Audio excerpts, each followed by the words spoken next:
All rise. District Court's now in session. Honorable Stephen W. Boyce, Judge presiding. Thank you. Please be seated.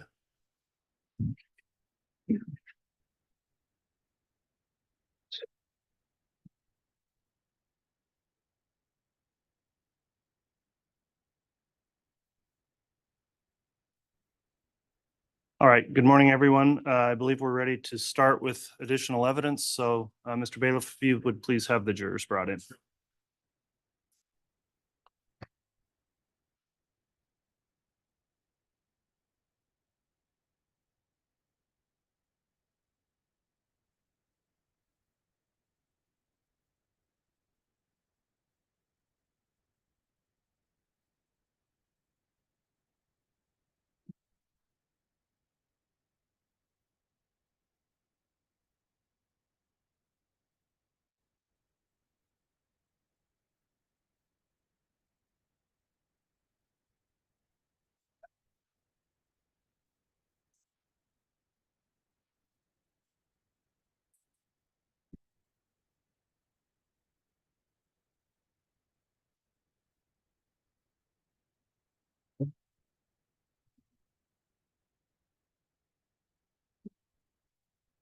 All right, please.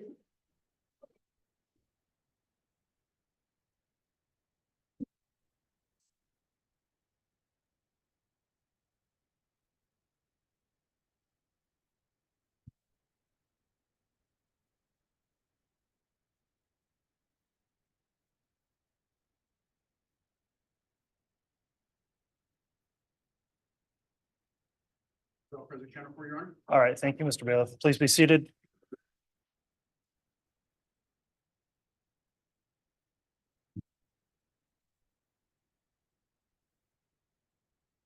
All right. Good morning, everyone. We're back on the record on case CR 22-21-1623, State of Idaho versus Chad Guy Daybell. We're continuing with the state's case in chief. Officer Stubbs is on the stand and was previously sworn. I'll note that the jurors are all presently accounted for and properly seated. The court has received the juror affirmations from each of the jurors that are here present today, indicating they've continued to follow the court's admonition as it relates to not following or looking into or investigating the case. So thank you again for returning and for following the court's instruction. I'll also just briefly address the schedule for today. We are going to go past lunch, but not until we typically break in the afternoon, and we're intending to stop sometime around 2 or 2:30 perhaps, just for reasons the court stated to counsel in a sidebar before we started. So with that, I will inquire briefly of the witness because we had the break here from the exclusionary order. Officer Stubbs, did you review any case or testimony or anything about the case since you were on the stand? I have not. Afternoon? I have not. Okay, thanks for affirming that. I'll remind you, of course, you're still under oath for your testimony, and Mr. Wood, if you'd like to continue with direct, you may do so. Thank you. Good morning. Morning. Just to recap, Detective, when we left yesterday for clarity of the record and for the jury, I believe we had spoken about your visit with Lori Vallow on November 26th, Yes, we have. that you were not able to locate JJ that day, No, we were not able to. and that you weren't able to verify his whereabouts later that day. That is correct. Did you in the next day help in searching Lori Vallow's apartment? Yes, November 27th, 2019, with a search warrant, yes. Okay, thank you, pursuant to a search warrant. And I believe you testified yesterday that you did not locate JJ in any 3 of those apartments. We did not. Detective, did you have body cam on? Did you do a body cam? And let me rephrase that. Did you do a body cam walkthrough of any of those apartments? Yes, I did on both 174 and 175. Your Honor, I'd ask that the witness be handed State's Exhibit 144, Very well. and a courtesy copy has been provided to court and counsel. And Judge, my numbering may be off because I had 144 as the The first contact with Lori Vallow, am I mistaken, counsel?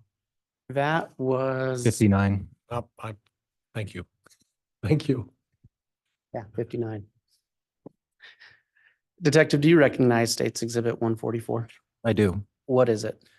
This would have been a USB drive of my documentation of apartment 175. And did you specifically review it on that drive? Yes, I have. And did you initial that drive? I did. Is it a true and accurate representation of the body cam you recorded that day? Yes. Your Honor, I'd move for admission of State's Exhibit 144 into evidence. Any objection? No objection, Judge. All right, exhibit 144 is entered into evidence. Thank you.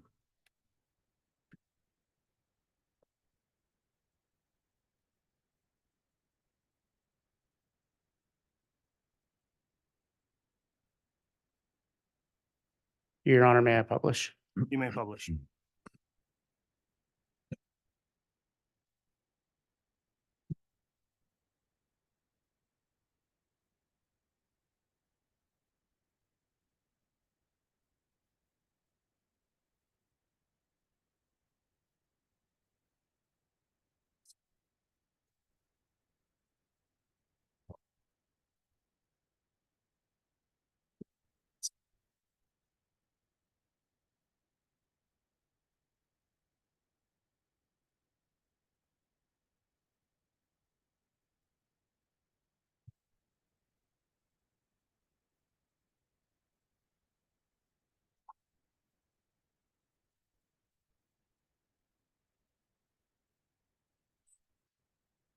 This is the search warrant on apartment number 17. I inquire, is the audio coming through the speakers? It is. Okay. Well, I think it is. I'm not sure if it's through your mic on your computer or through the speakers. Put the mic. I think it was through the speakers, though. Write it on. 175. Coming into the front door, this is the front room. Detective, I'm going to pause it real quick. Is this the same apartment that you spoke to Lori Vallow in? Yes, it is. And this body cam was taken on what date The following day, the 27th. of November 2019? Yes. Entered. This is the damage to the door upon a no-knock entry warrant. Door, front door. Back of the door. Room. Here's the door jamb. Front room and kitchen area. There was, upon arrival, keys that had been left on the counter, a envelope from Amazon. This was on the front porch to a Lori Vallow, 565 Pioneer Road, apartment 175, Rexford, Idaho.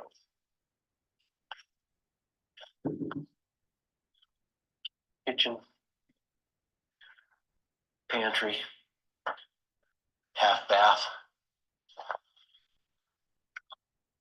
garage leading to, or door leading out to the garage. This area,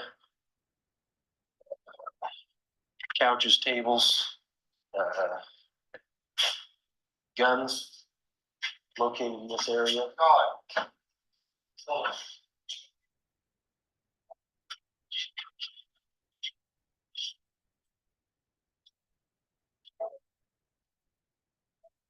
Sorry, Sean.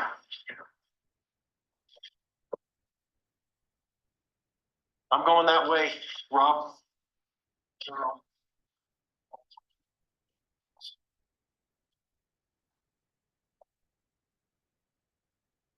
Staircase going up to the second level of the whole 175.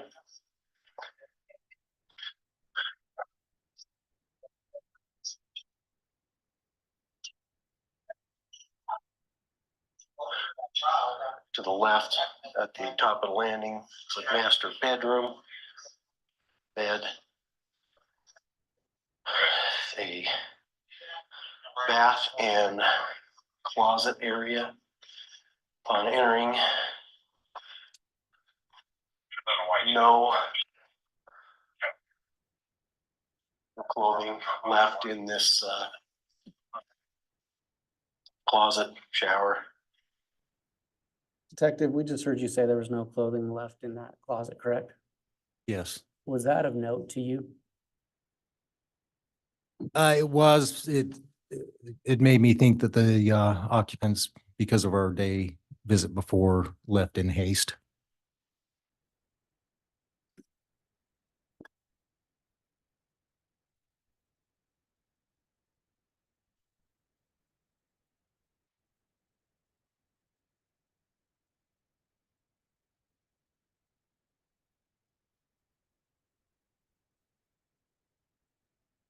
Like there was some electronic devices on these at one time. I can see dust imprints. What appears to be computers. Here is a printer. On this printer is a lease agreement.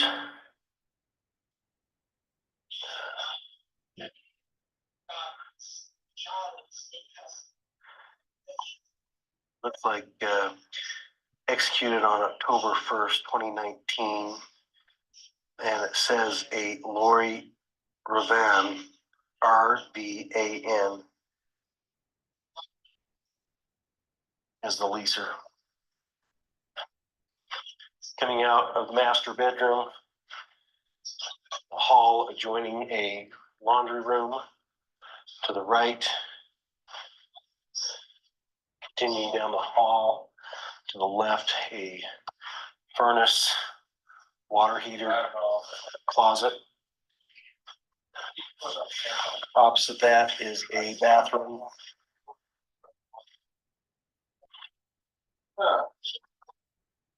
Continuing down the hall, 2 bedrooms. One to the south, one to the north of the hallway. This is the one to the south.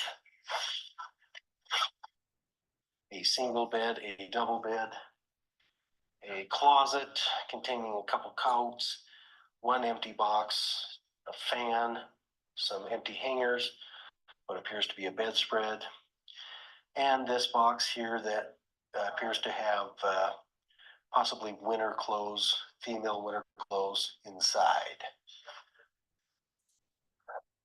Continuing to the other bedroom, we have, this is the one to the north. We have a bed, appears to be some bedding on the floor. We have 3 cases here, all containing guitars. It looks like a duffel bag full of toiletry items that would appear to be belong to a male subject due to the cologne and so forth inside. This closet is also fairly barren. Looks like there are 2 samurai swords inside the closet, empty laundry basket, another basket containing some odds and ends of some sort.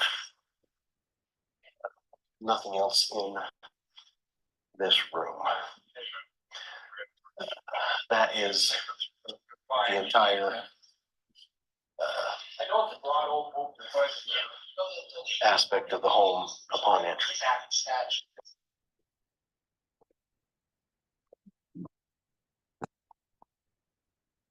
And Detective, did you search it, or did you do a walkthrough of any other apartments that day with your body cam?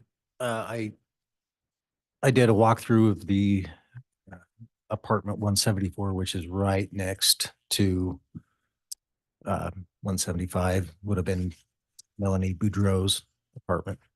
And can you remind the jury who Melanie Buro is and her relationship to Lori Vallow? It would have been Lori's niece. Your Honor, I'd ask that the witness be handed State's Exhibit 144A.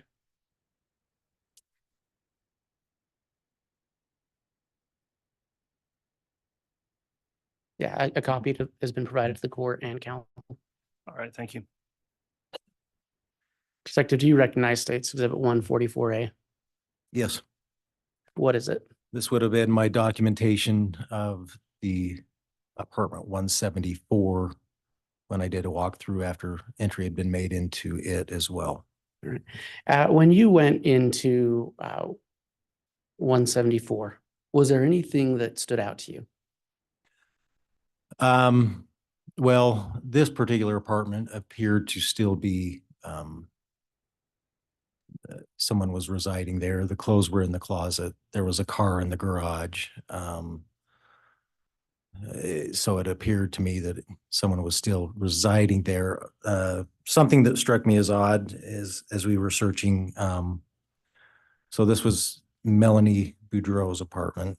At one time, she was married to Brandon Boudreau. I noticed that on the counter, she had a, if you will, a 3-ring binder with those clear plastic organizers in there. And I thought it was odd because I knew they were divorced, that she had numerous of his credit cards and driver's license in there. And is that all captured on the body cam that you took as you did a walkthrough? Yes. And State's Exhibit 144A, is that a true and accurate representation of the body cam you took on that walkthrough? Yes. Or did you initial that drive and have you reviewed it? I have reviewed and I initialed it after viewing. Your Honor, I'd ask that State's Exhibit 144A be entered into evidence. No objection. All right, Exhibit 144A is admitted. And may I publish? You may.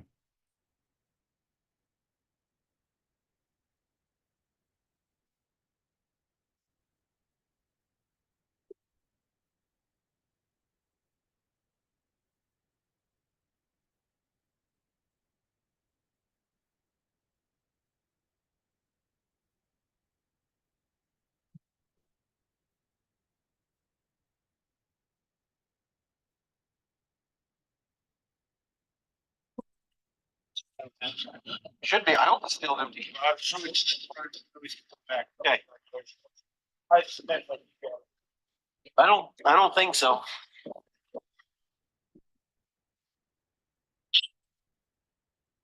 Okay, this is apartment number 174, which is just south of 175. This is the initial walkthrough of the apartment. This door was hit on a no-knock warrant. This is the door, and the door jamb was destroyed upon the entry. No one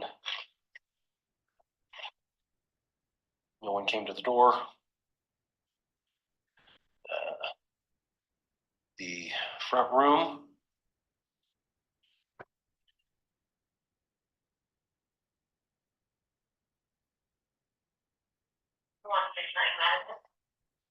Kitchen area.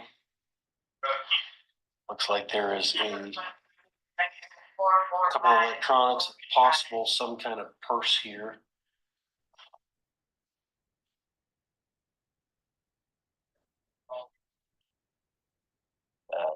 Here is looks like several credit cards with name of Brandon Prodexio. Pronouncing that wrong. Also a driver's license out of Arizona for Brandon. Coming around more. Detective, you recently testified about finding a large amount of credit cards for Brandon Boudreau. Yes. I believe there you may have mispronounced his name. Is that? I surely did. But it was Brandon. I'm not saying that to make fun of you. It is the same. For purposes of identity, it was Brandon Boudreau. Okay. And Your Honor, I'm done with this exhibit. Okay.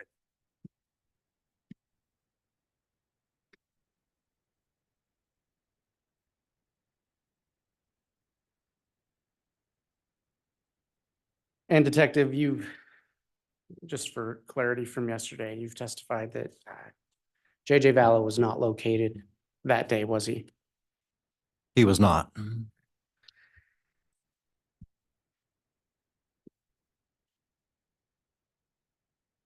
To your knowledge, did the search for JJ Vallow ever extend into a search to include Tylee Ryan as well?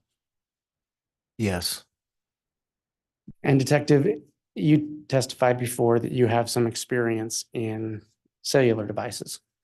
that is correct. Did you participate or write warrants for any cellular or digital evidence in this case? I did. Did you prepare a list of the different warrants you prepared in anticipation of testifying at trial?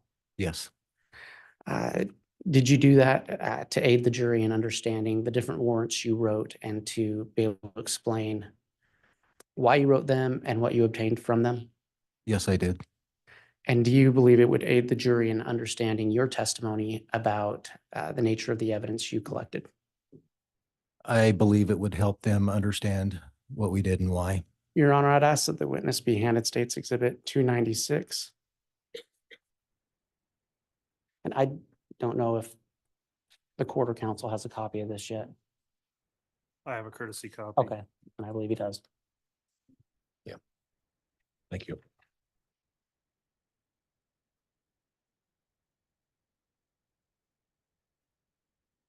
I do have a copy. Thank you.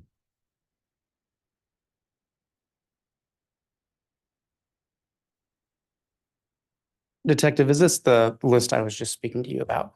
It is. Is it a true and accurate representation of the list you created? Yes, I prepared this list.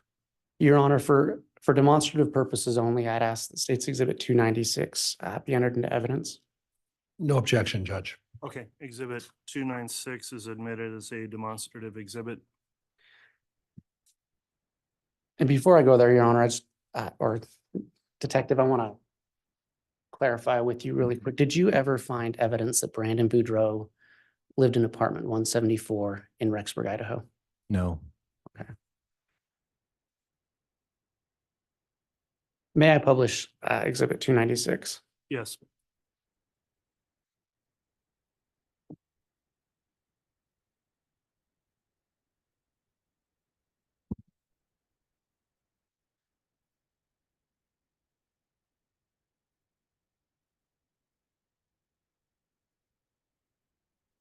Detective, approximately how many search warrants did you obtain for electronic or digital evidence in this case? 20. And are they listed on this list? Yes, they are. Can you tell us about the first item on that list? Yes, so 2019-77 was the first warrant that I had wrote. This was for the known phone number that we had originally had contact with Lori Vallow. After our original contact, however, she wouldn't take any calls after that. But so I wrote this warrant to Verizon Wireless to get information on her and anything that Verizon might have that would aid us in trying to locate her and her children. All right. And did you obtain any useful information from that warrant? Yes. What was that? So just to, if I may, just kind of give an overview of, if I may, from 77, can you lower it down past 53 just a little bit? So 77 through 61, just so if I may, this was all pre-finding the children.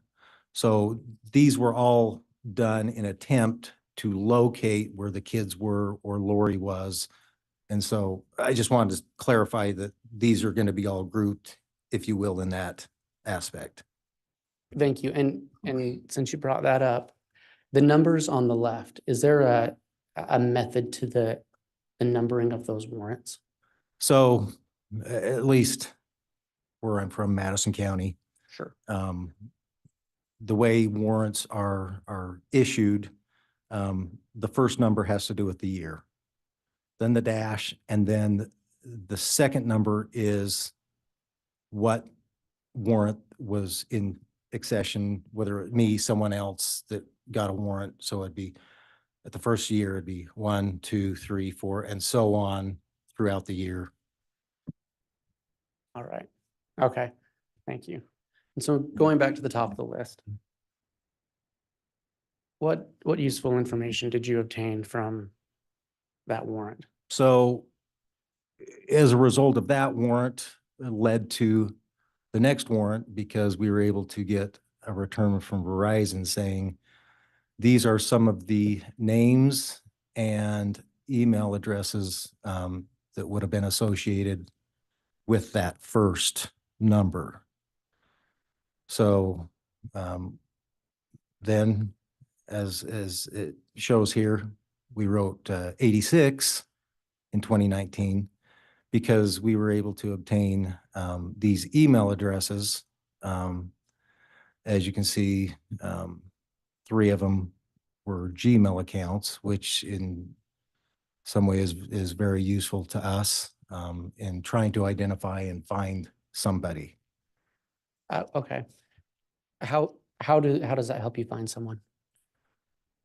So, kind of in a nutshell, anytime someone uses social media or a Gmail account or has any kind of account that would associate them with the internet, and Google is very good at keeping track of people.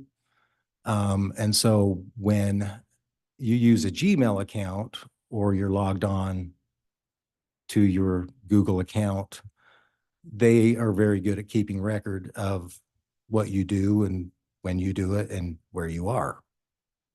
So Gmail's, and that goes for other mail accounts as well. In regard to Google accounts, and is it true that Google runs several different apps that can be on a phone? Yes. And you testified Google keeps track of people, or I shouldn't say of people, but of the devices that their apps are loaded on. Yeah, they keep track of the accounts that people set up, who they are, or who set them up.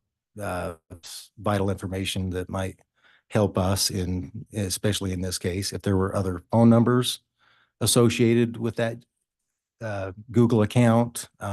Google will package those under, if you will, that Gmail account, addresses, credit cards, things like that. Google will, if you log in from a device to your account, whether it's a computer, cell phone, whatever, they'll make note of that and link that to your account.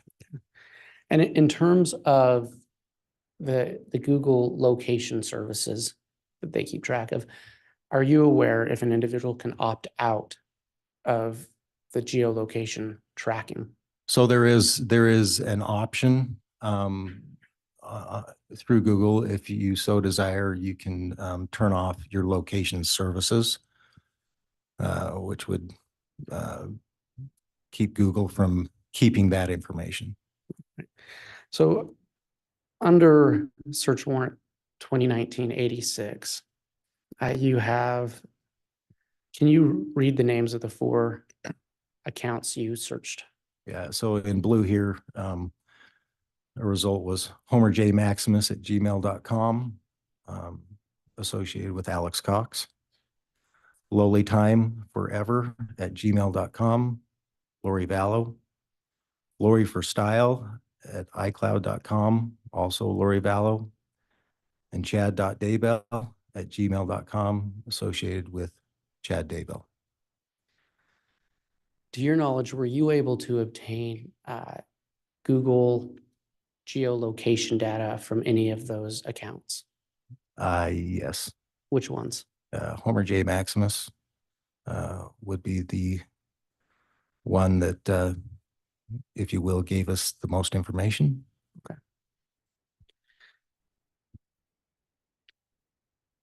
Let's go to the next warrant. What was that written for?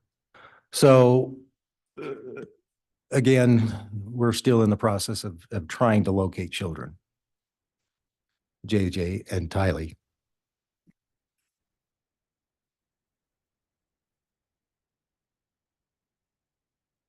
Sorry.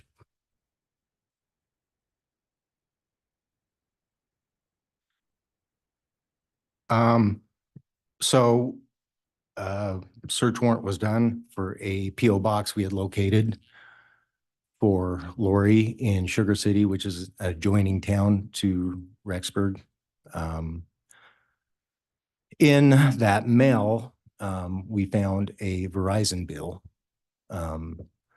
Upon opening this Verizon bill, we found several phone numbers listed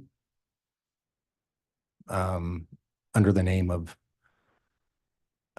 Lori, Alex, Charles Vallow, Tylee, that we didn't have before. So our thinking in this was to, again, write another warrant to Verizon for these numbers to try and get additional information so we could find these children. Was anything useful obtained from that? Yeah, it just solidified a lot of what we had already done, numbers that were associated, and we're able to eliminate quite a few of those phones as that they had been surrendered, if you will, or turned to somebody else and no longer had anything to do with them. This count had kind of gone into default because of lack of payment. Okay. Let's go down to 2020-09. Okay. You can describe for the jury what that warrant was for. Okay, so again, you're going to see the Homer J. Maximus, but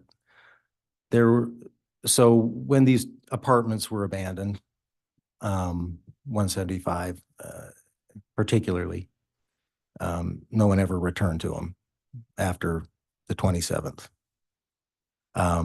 So the landlords, if you will, or owners, went in to clean out all the stuff that was in there. And when they were in there, they had located in some of the stuff to abandon devices that they thought best to turn over to us.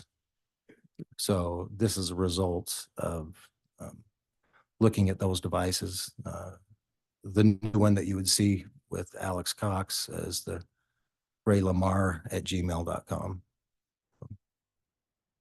And then again, Homer J. Maximus is that Right. Homer J. Maximus again? Yes.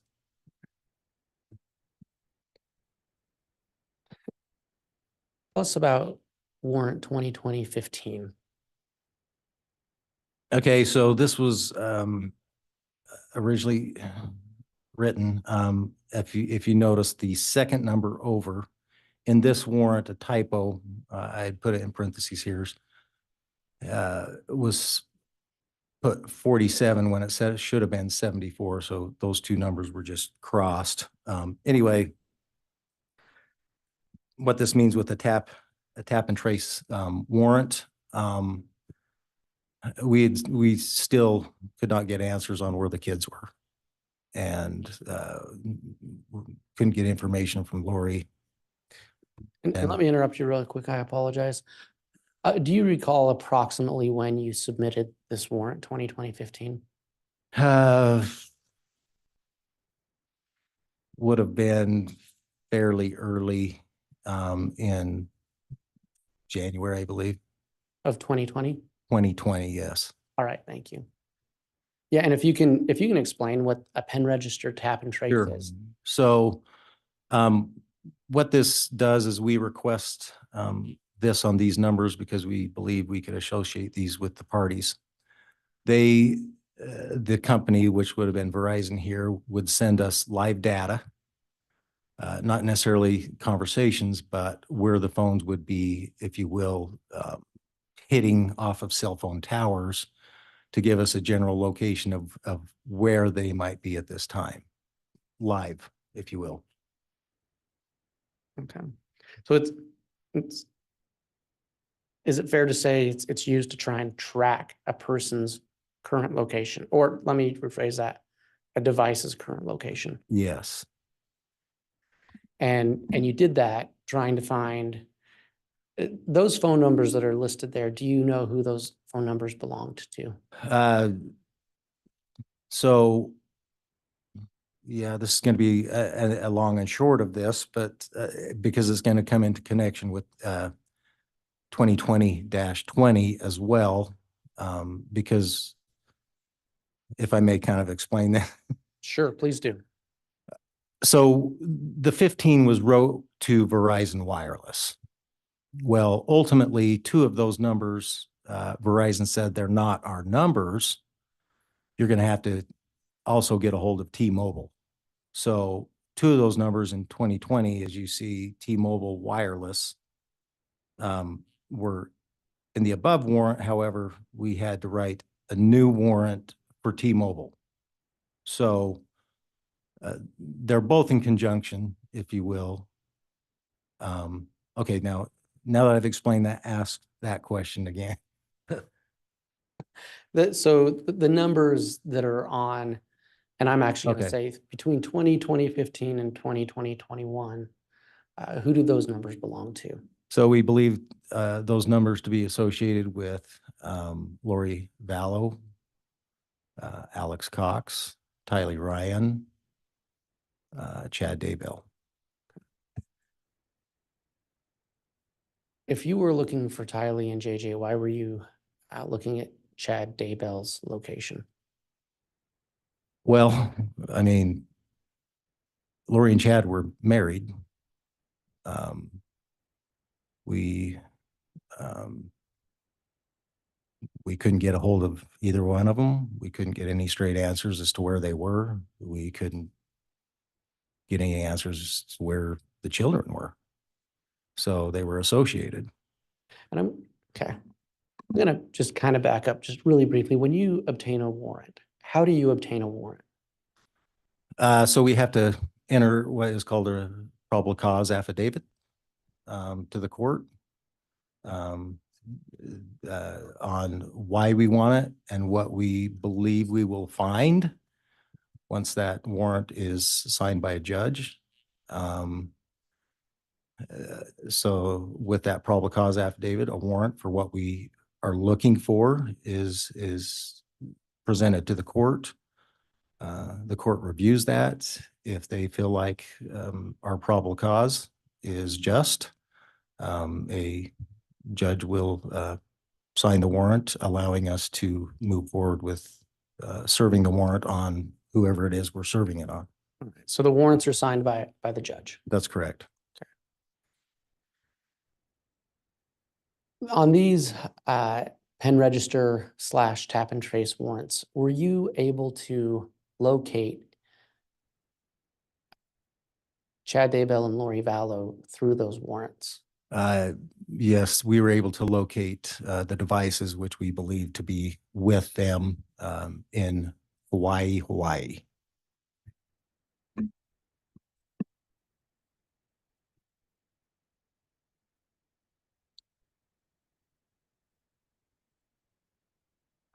Warrant number 2020-25, can you tell us what you found or what was searched and found on that? Okay, so upon finding where they were, we had investigators, FBI, go to Hawaii, Kauai, if you will, and they were able to locate Chad and Lori. A warrant was obtained to gather evidence from their residence where they were staying there and their vehicle. This is the result of 10 electronic devices that were taken from their rental car that they were both in. And so that is what the 10 electronic devices is for, why we obtain warrants. And did you search all these devices yourself, or did other agencies and other personnel help in searching some of these devices? So yes, I'm glad you brought that up, because all these warrants, when you get back a return from Google, Verizon, you have to understand these are thousands of pages long, thousands of records, thousands of pages. And for just one person to go through all that, and especially in the short time frame we were trying to do this to find kids, is simply impossible. And so a lot of the returns that I got from this, I would give out to FBI, other investigators, for review, so we could try and go through a large record in a short amount of time. And we'll return back to some of the things that were found on that in just a bit, in 2020-25. Can you tell us about 2020-30? Yeah, would you mind just moving that down just a Oh, little bit? Thank you. So this again was another tap and trace warrant on a phone that we found. You have to understand, by this time, like I stated at the beginning, we still had no answers even after contacting Chad and Lori as to where the children were. We weren't getting any answers. No one was talking to us. So again, with this tap and trace warrant, we were still looking for children. And we were trying to establish if this device was anywhere around the children. So that's the reason for this one. And the next warrant, 2020-31. So this again came from, this would be Melanie Boudreau's apartment. Devices found there, and this would have been apartment 174. So this was a warrant for us to go ahead and search the actual devices that we had taken from that residence. I should note here that at this time, our current software that we use for forensics, I should say not me, but the FBI was taking care of these. The phones were not able to be broke into at this time, only the tablet. So that's still looking for children. And you mentioned that, so if we can just talk about it really quick. Just because you have a device, does that mean you can automatically hook it up to your Cellbrite or another forensic software and read it? Well, Does that happen that's automatically? kind of a two-part thing. Yeah, we got to have a warrant. Right. And so forensic software is always slightly behind a phone, if you will. So whenever a phone comes out with new technology, forensic people who develop software are always taking the new device and trying to figure out, if you will, how it ticks, but it's not till it comes out. So as far as these phones, software hadn't been updated that we could break into the passcodes on these. Does that answer your question? Yes, yes. So, and just, I guess to clarify, just because you physically have the phone and you can hook it up to your software, that doesn't mean you can always get into the device. That's right.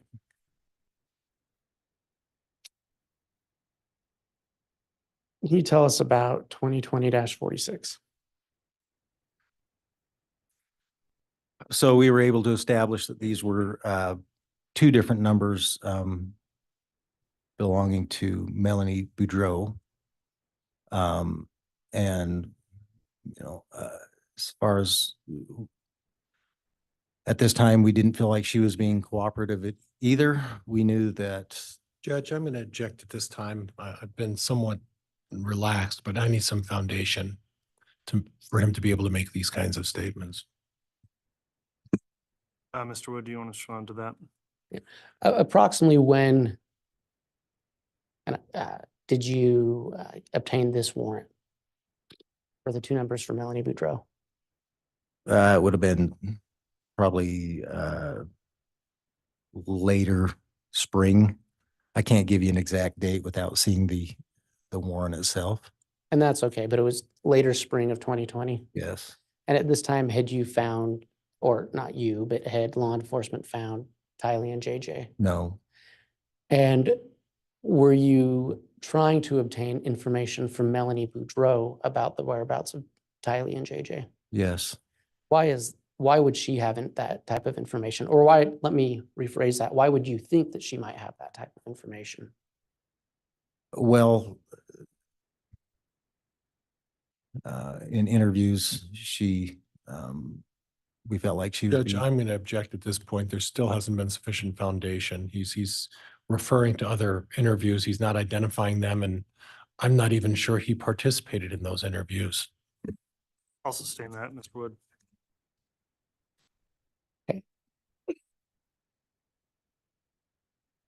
Did you ever participate in an interview with Melanie Boudreau? I only had interaction with her when she was being interviewed in obtaining her phone to do a forensic on it. I had to make contact with her during that interview for that purpose. And Judge, could I have some date, time, place, foundation, please? I'm waiting for an objection. Objection. It's true. Yeah, it's not an objection, Mr. Pryor. So now there's an objection based on foundation. Mr. Wood, if you'd like to respond. Approximately when did you meet with Melanie Boudreau? This would have been early on. I don't recall exactly the date. I remember it being in the interview room at the Rexburg Police Department. Would it have been early 2020 Yes. and before Tylee and JJ had been found? Yes. Right. And was that when you obtained these the phones that were subject to 2020-46? No. Well, so these phones were obtained when we did the search on the 27th. And I'm actually going to use this opportunity right now. There's multiple ways to obtain digital evidence, correct? Correct. Is one of those ways to collect the evidence off of the device itself? Yes. Can you also obtain evidence from the phone carrier? Yes. And when I say that, I mean like Verizon, T-Mobile. Yes. And then can you obtain evidence from app companies of apps that are on a phone? And Judge, at this point, the objection is going to be leading. Overruled. So as I earlier stated, with the Gmail accounts and so forth, yes, they keep a lot of information that would have been shared with a phone, a computer. They also keep records that wouldn't be on the device. It would be in their database with Google or whoever. Thank you. So on warrant 2020-46, it appears, who is that warrant written to? Can you clarify who? Who was that warrant served on? Melanie Boudreau. And did it go to Verizon Wireless as well? Yes. And were you asking Verizon Wireless for information associated with those two phone numbers? Yes. Okay, thank you. Did you find anything on those that aided you in finding JJ and Tylee? Other than associations with the other email accounts and phone numbers that we've already gone through. Okay.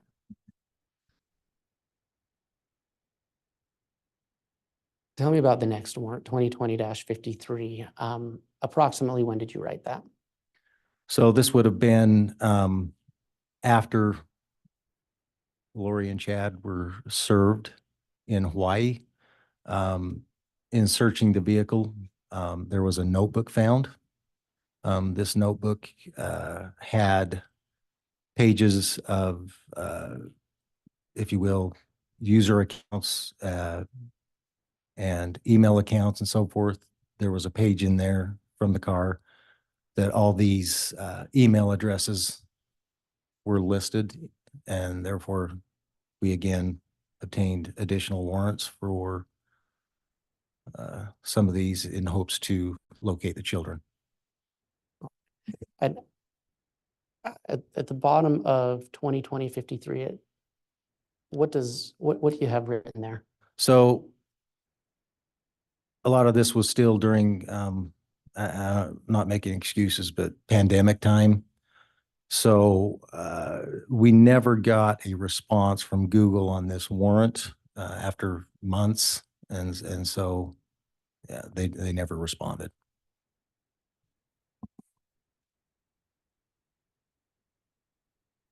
2020-61, the word Shmuel is written. What is that? So that was, we found that a lot of these devices had this app in common. It's a music sharing app. However, in the music sharing app, there was the ability to communicate through, if you will, text type messages. So again, we were just looking for any clues that would help lead us. And so this was a warrant written to Shmuel to see if they had any information that would help us. And I believe you testified earlier that the warrants written up through 2020-61 were looking for the children. That is correct. What changed after 2020-61? Because after this time, we would have been past the time where June 9th, where we located the children on Chad Daybell's property.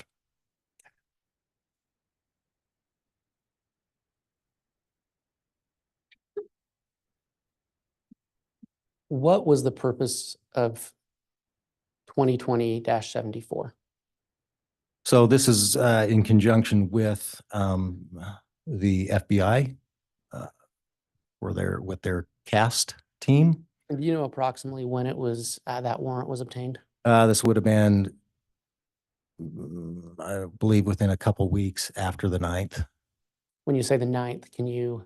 Sorry, June 9th, 2020. And just for purposes of clarity, what event happened on June 9th, 2020? That is the day that we located the children's bodies on the Daybell property. Okay. So going back to that warrant, what was the purpose of that warrant with the FBI? So again, we were, we hadn't, I mean, yes, we found the children. However, we didn't have other answers of why and whatnot. And we were still looking at trying to determine devices that would have been located on that property that could have been involved in the children being there.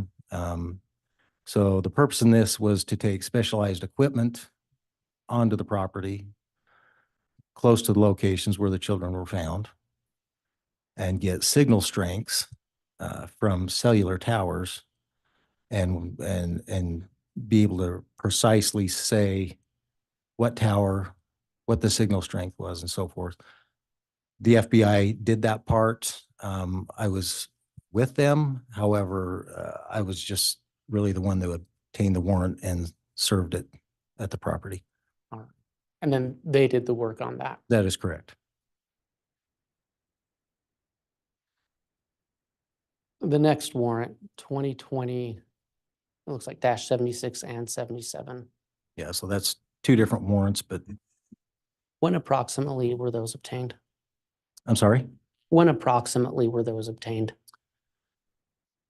That would have been also shortly within a few weeks after the children were found on that June 9th date. Okay. Um, And it looks like that's a warrant for a geofence. That is correct. Can you A couple explain? different ones. Okay. Can you explain for the jury what a geofence is? So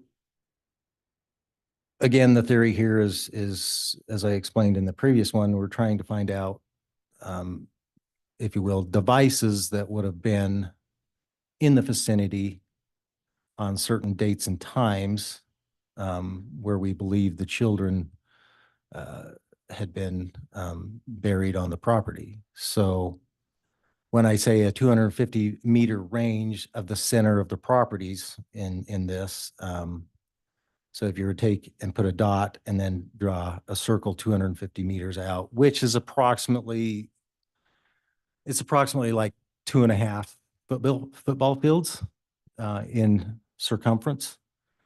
And so our thinking was we had dates we believed, we had times we believed. We wanted to try and find anyone who had any significant time in those areas during those dates and those times. And that's both for 202 North, 1900 East, which was Chad's property, and 565 Pioneer Road, number 175, which is where Lori was. So we're just looking for commonality. We were looking, are we missing anything? Is there anybody else involved here that we need to be looking at? And that's why we wrote this, is to see if there's other people we need to be looking at besides who we already were looking at. And so that warrant was written to Google, correct? That is correct. So just to help the jury understand, is when you say a geofence, are you looking for Google location data within that area? Yes, that would just be what Google records have, not Verizon, not anybody else, just Google, because that's a very common thread that everybody uses. So yeah, it was just to Google. And again, we had talked earlier about opting out of Google location services. If someone, to your knowledge and experience, if someone had their Google location data turned off, would they show up in that geofence? Not by Google records, no. Okay. So tell us the process of obtaining that warrant and how you obtained that information. On the return, when Yes. okay, so you have to understand, especially, well, like Chad's property is more rural. But where Lori's property was is it's high density. And so when you ask for this, Google sends you thousands of pages of people that have passed through your fence, your 250-meter fence, whether they are on the road, whatever. So it's massive amounts. But Google doesn't tell you who they are in these warrants. Google assigns everybody a number. It's a Google association number is what it's called. And so everybody who has an account or whatever has a number associated with them. So when we get this return, the return shows, if you will, this device passed through there, was in that area for, this is just an example. Okay. 5 seconds. And you can see as it maybe passes on the road in that fenced area. But it doesn't say that was John Doe. It says this was Google account number, user number, this with a large digit number. So this warrant didn't establish who these people were, is I guess what I'm getting at, just a number associated with them. And then did you do a follow-up warrant based on that initial return from Google? So the theory was to take that warrant and all that information, plug it into a system, and then try and narrow it down to people who would have been in that area or both areas in common during those timeframes. So so after plugging all that information in, we came down to possibly 12 devices that we felt could be, if you will, devices of interest. And so am I explaining that okay? That, and then we wrote, that would have led to 2021-10 here. All right. And explain what you asked for in 2021-10. Okay, so 2021-10 would have been us saying, okay, these are some Google numbers that are of interest to us from our fence account. And because they were either in the area for a significant amount of time, and maybe these people were involved or could have seen something or whatever during these critical times. And so us writing this warrant was to say, can you please tell us from these Google account numbers, can you please tell us who they are so we can, if you will, get in touch with them or look at them as people of interest. All right. And so, and what were you provided? What did you learn from that?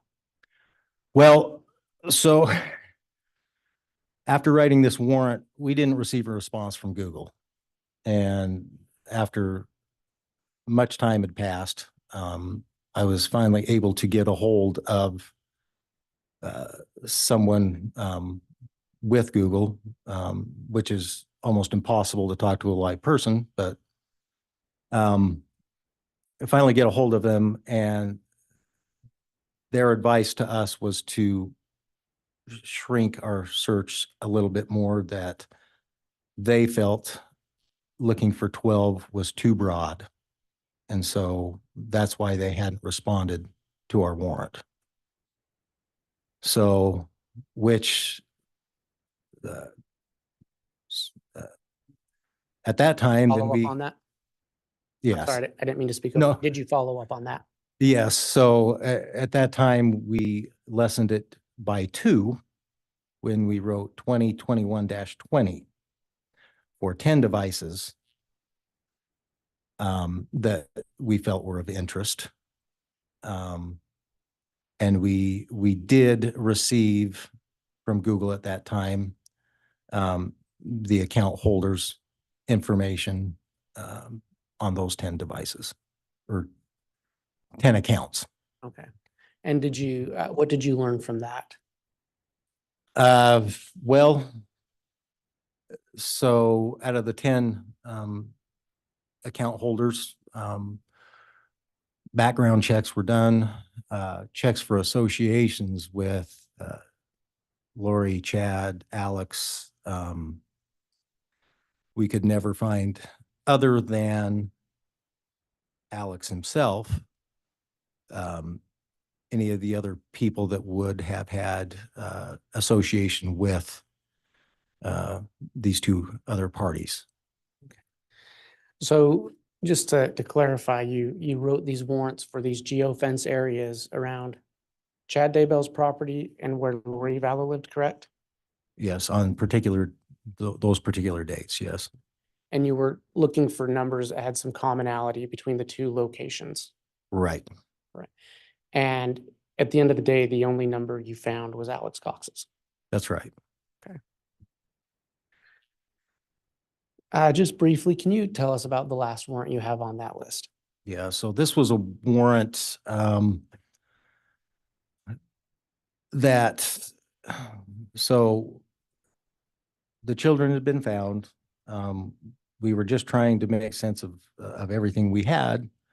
And we thought it would be a good idea because we had been in the moment, if you will, of this whole investigation, to have an independent person, an expert, go through the electronic devices that we had already been through to see if, number one, we had missed anything, and number two, get a fresh set of eyes that hadn't been so involved in the case to get an outside perspective into the case. And so this warrant was wrote for several of the devices that we had already searched to take them out to Pennsylvania and have an independent expert go through what we had been through. Did you learn any new information from that process? So the answer to that question would be no, nothing new was obtained that we hadn't already discovered. Detective, I want to just talk to you briefly a little bit about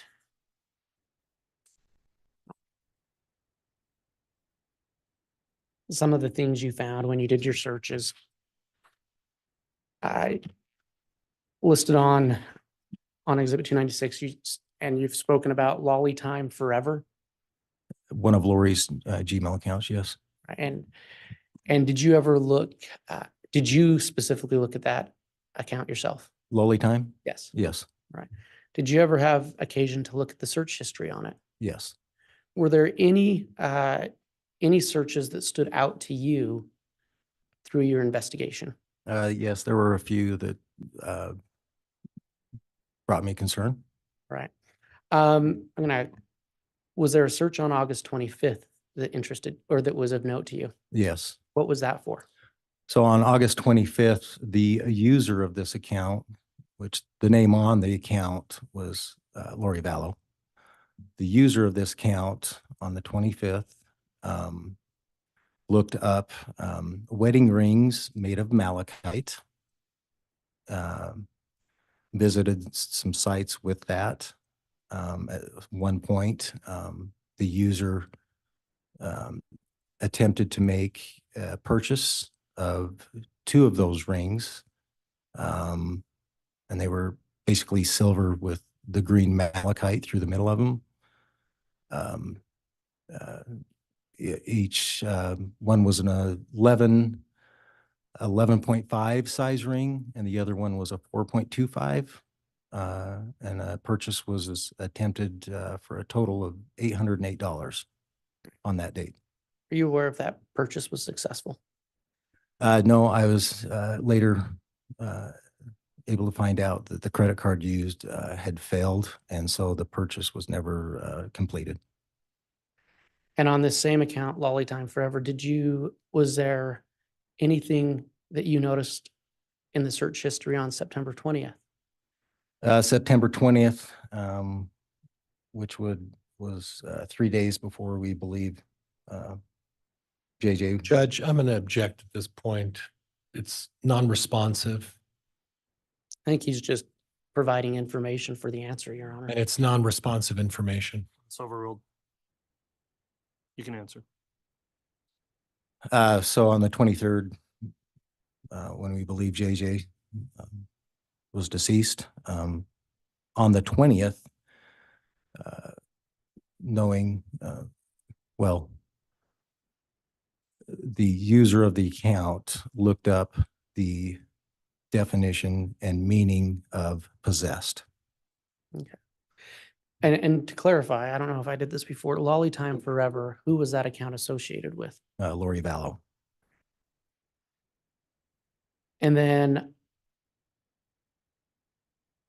was there anything that stuck out to you in the search history on that account, Lolly Time Forever, on September 30th of 2019? Yes, so on September 30th, which would have been 2 days before Brandy Boudreau's attempted shooting, the user of this account looked up how to remove the back seat from a Jeep Wrangler. The user of that account then accessed a YouTube video on how to do it, and that video was accessed. And why was that of note to you? Because 2 days later, gray Jeep Wrangler with Texas license plates was noted as being the vehicle that a gun was shot at Brandy Boudreau from the rear of that vehicle in Arizona. Is that in fact the same Jeep that you found, that law enforcement found in Rexburg, Yes, on the 4th. 4th of November, Yes, 2019? that's correct. Did you do any searches on the account of chad.daybell@gmail.com? Yes, Did you look at that search history? I did. Why did you do that? Again, at this time, we were still looking for children. And was there anything in the search history of chad.daybell@gmail.com that caught your attention? Yes, What was that? it would have been September 8th, 2019. The day before we believe Tylee was Judge, I'm not sure I heard the year. I may have heard that wrong. 2019. 2019. Thank you.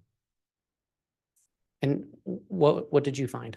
The user of chad.daybell looked up what the wind direction was going to be for the following day, which would have been the 9th. And in the course of your investigation, why was that of note to you? Judge calls for speculation. Overruled. Because we believe on the 9th was the day that Tylee was, her body was burned and buried in the fire pit behind Chad's house. Detective, we had talked about when we were going over your list of warrants under 2020-25, about 10 electronic devices seized from Chad and Lori in Hawaii. Yes, Did you search any of those devices yourself? I did. Did you have occasion to search a PNY USB flash drive? I did. What did you find on that flash drive? Upon initial looking at the flash drive, found several wedding photographs from December 5th of Chad and Lori's wedding in Kauai, Hawaii. I'm sorry, what date did you say? Would have been December 5th, or sorry, November 5th. Okay, thank you. Tell us how you searched that device. Did you just plug it into a computer or did you do something else? I used forensic software to search the device. One of the reasons we use forensic software is because it is set up in such a way that anything we do looking at the device won't, if you will, disturb its original form. So we use forensic software to search this device. Okay. And was there anything else of note to you on that device? Yes. What was that? So if I may, just a little bit here, at first glance, if you were to plug this flash drive into, say, a regular computer, the only thing that you would have been able to see on this flash drive would have been the wedding photographs. However, when you plug this type of device in and use forensic software, you are able to obtain and see anything that may have been, might still be there, deleted, so forth and so on, that you wouldn't be able to see with a regular computer. Okay. And did you find anything that had been deleted? Yes. What was that? I don't know the precise number, but it appeared to be photos of Chad, Tammy, their kids, if you will, a history. It appeared to me that possibly Chad and Tammy's courtship to their marriage to their kids being born to their kids growing up, just basically a family album, I guess would be the best way to say it, that had all been deleted. Okay. Your Honor, I'm going to ask that the witness be handed States Exhibit 61A through 61S, and I believe a courtesy copy has been given to the court and counsel. All right, A through S. Mr. Wood? Yes. All right, thank you.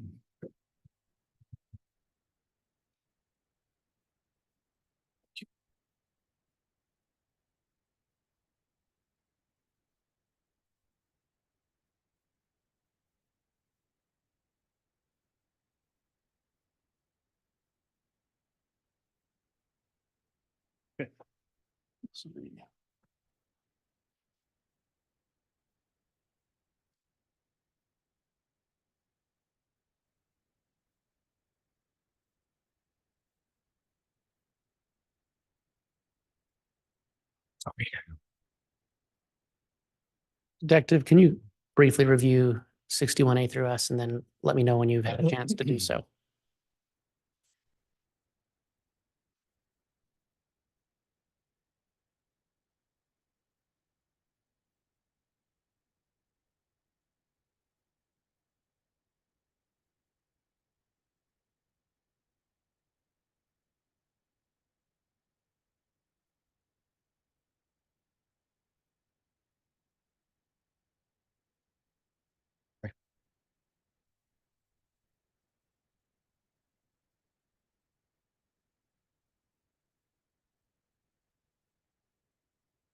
Okay. Do you recognize that exhibit? Yeah, these are all, if you will, hard copies of the photographs that were located on that flash drive. And are those true and accurate representations of the photos you viewed on that flash drive? Yes. Your Honor, I'm going to ask that states exhibits 61A through S be entered into evidence. And there won't be an objection, Judge. Okay, exhibits 61A through S are individual photographs each. They're all admitted into evidence. Mr. Wood, we've got a request to take our morning recess this time. Let's go ahead and do that with the admission of those exhibits, and then we can move on after that. So we'll be Well, thank in you. recess for about 20 minutes, intending to come back on the record here at about quarter after. All rise, please.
All right, thank you. I believe the jurors are lined up, so Mr. Bailiff, will we please have them return to the courtroom?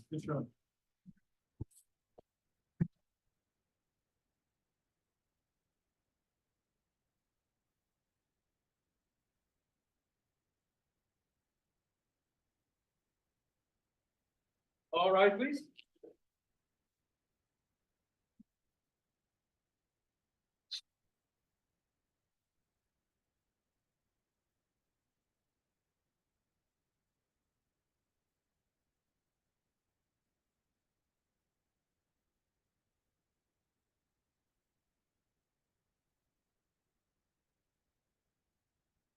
Jury's out present, counter for your honor. All right, thank you, Mr. Bailiff. Please be seated.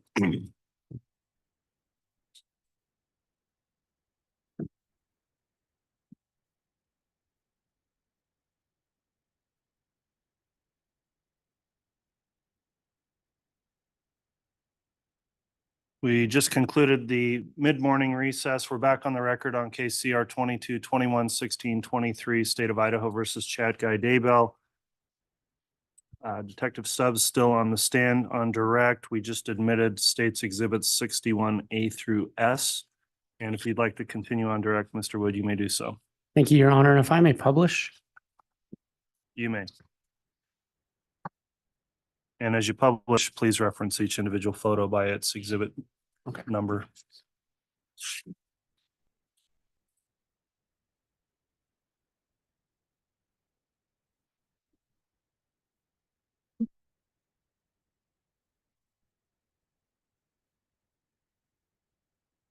Detective, was this one of the photos that you recovered from the flash drive we've been talking about?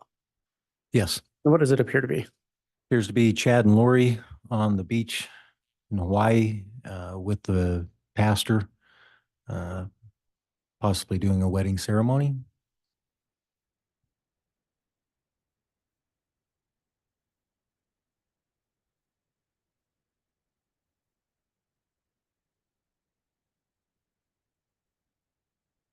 In this photo? Again, Chad and Lori, their wedding on the beach in Hawaii. And what was that, Mr. Wood? I apologize, Your Honor. That was 61A. And for clarity of the record, the first one I showed was 61I.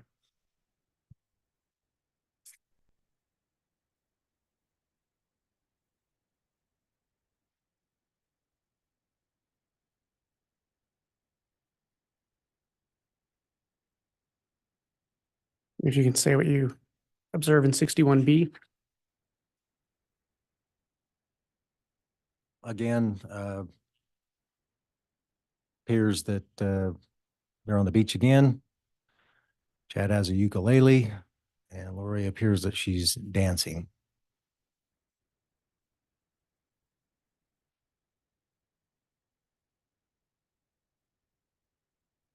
This is 61E.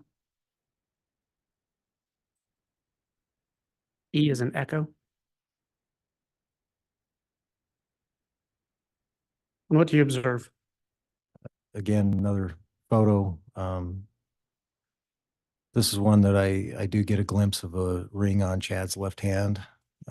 This isn't the best of them all, though, but Okay.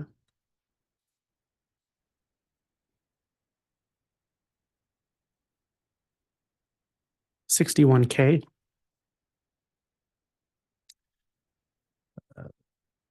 picture of the wedding rings, which appear to be silver with possible malachite in the middle of them that both parties were eventually wearing on their fingers. 61H. Appears to be Lori and Chad holding hands, revealing Lori's ring on her left hand.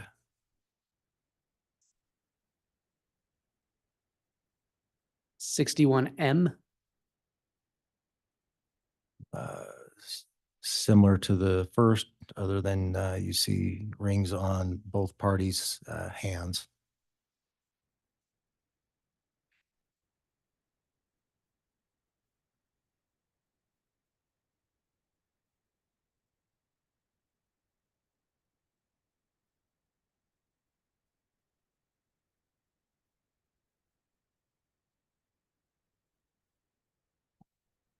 And 61R.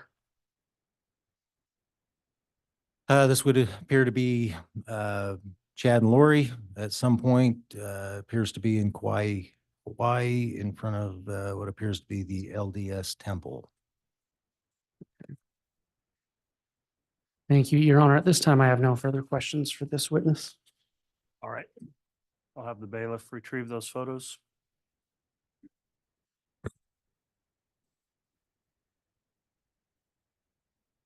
Mr. Pryor, cross-examination.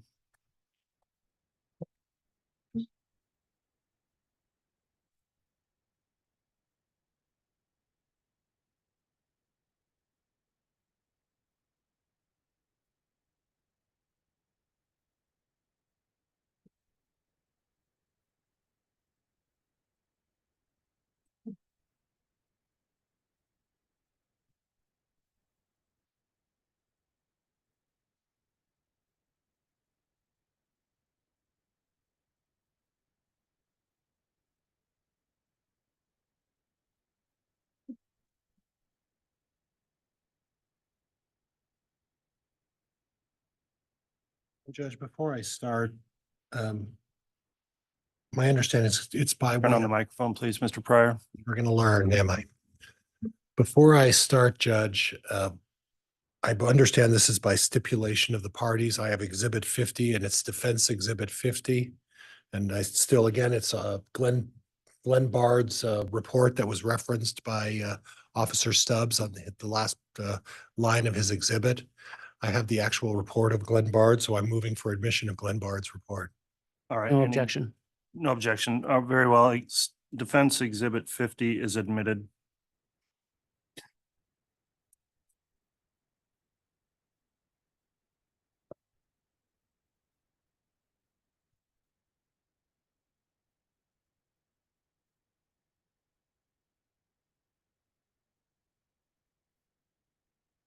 And Judge, let me know when I can proceed. You may inquire. Officer Stubbs, there's a term about universal time as it relates to adjusting cellular data. And could you explain that a little bit to me?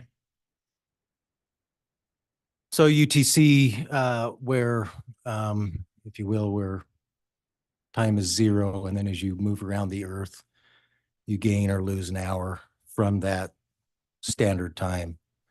Okay. So depending on where you're at, it's UTC plus or minus. Okay, and then when we're dealing with Rexburg, Idaho, St. Anthony area, do you have a recollection of what the UTC adjustment is?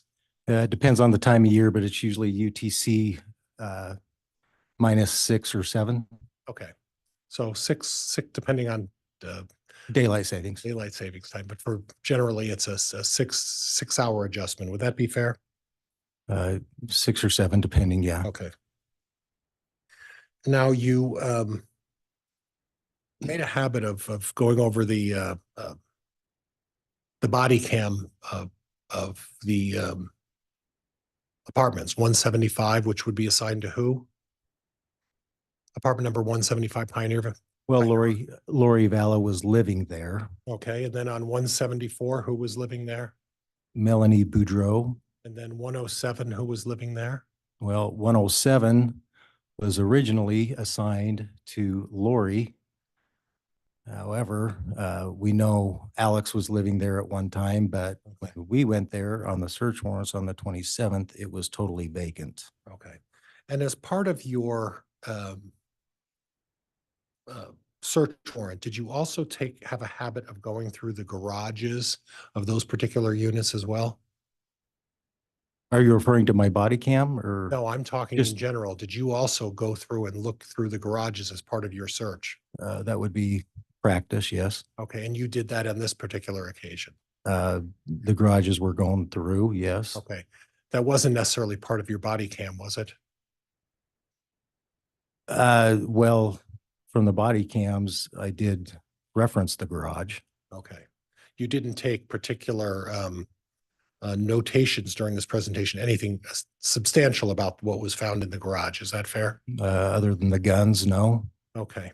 And if you were to see pictures of items that have been previously provided to the defense, would you be able to ascertain whether you believe those were items that were in the garage of the respective parties? I'm not sure. I would Okay. have to see. And if I provided you with those pictures and an opportunity to look at those pictures, would that be something that could refresh your recollection? Possibly.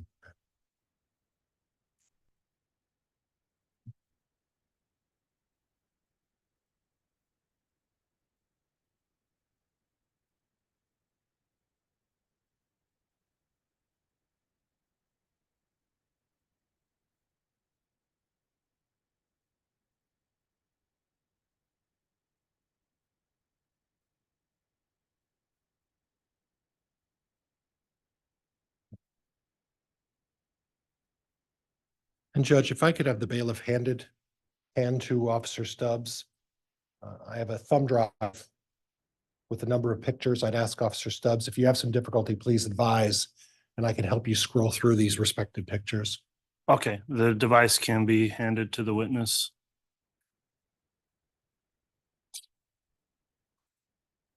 And if you have some difficulty, Judge, may I have permission to go to the witness, or could the bailiff help him? Let's just see if the officer's able to sort through how to scroll the photos.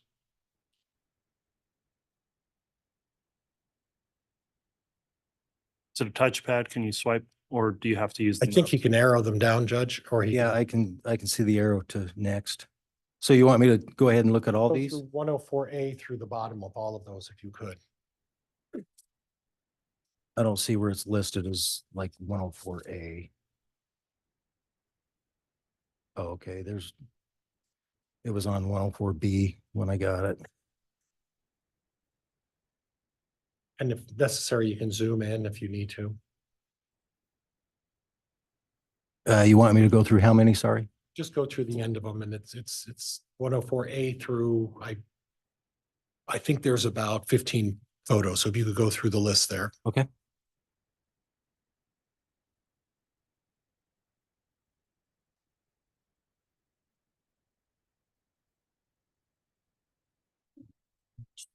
I don't need it now, but I will at some point. Thank you.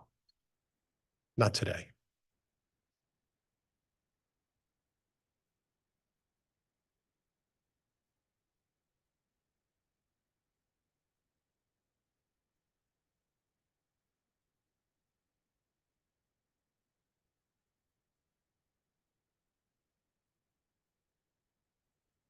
Yeah, I think I've looked through 104J. Okay, and if I could have that, now, officer, do you recognize any of those photos? Unless I previously stated, the only,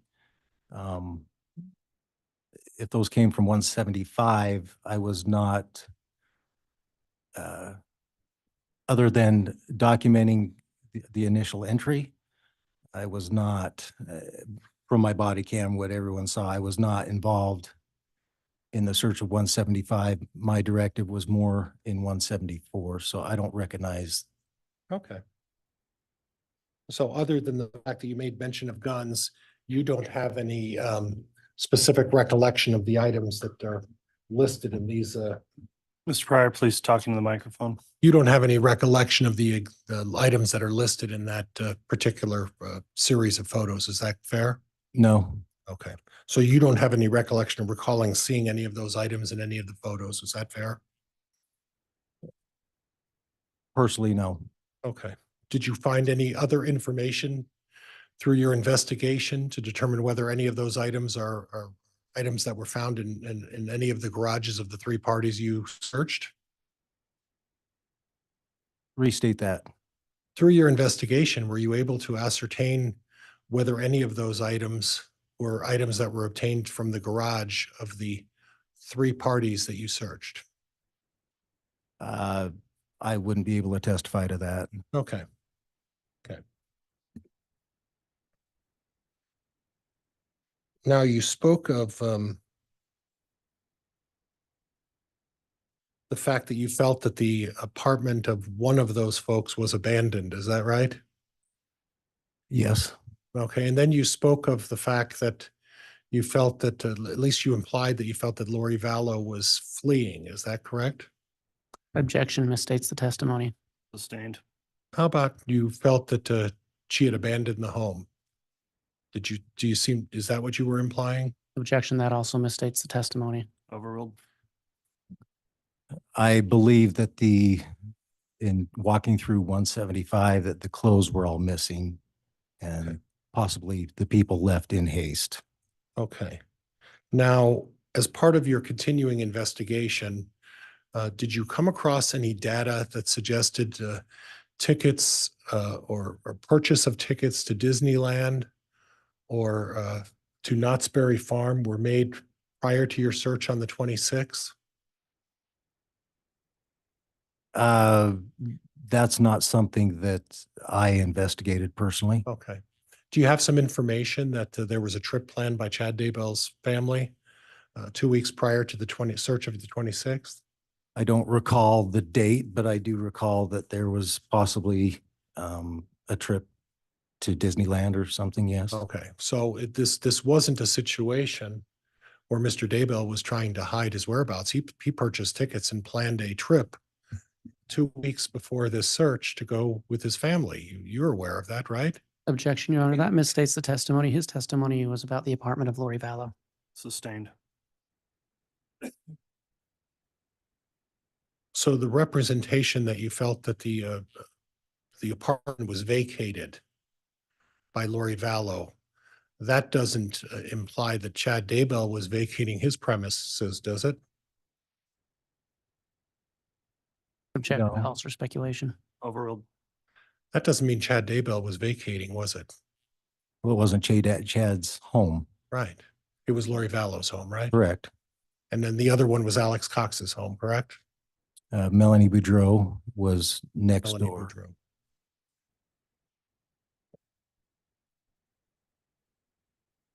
Now you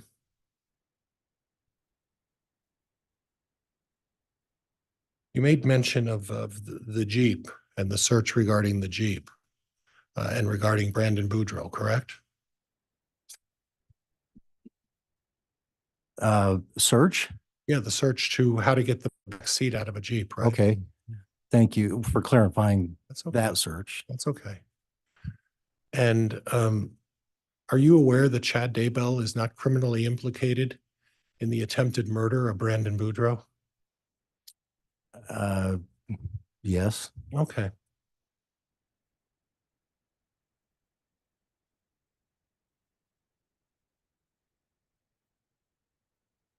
Now, we may revisit it, but on Exhibit 59, I think that was the initial 10-minute surveillance tape of you talking with Lori Vallow, correct? Correct.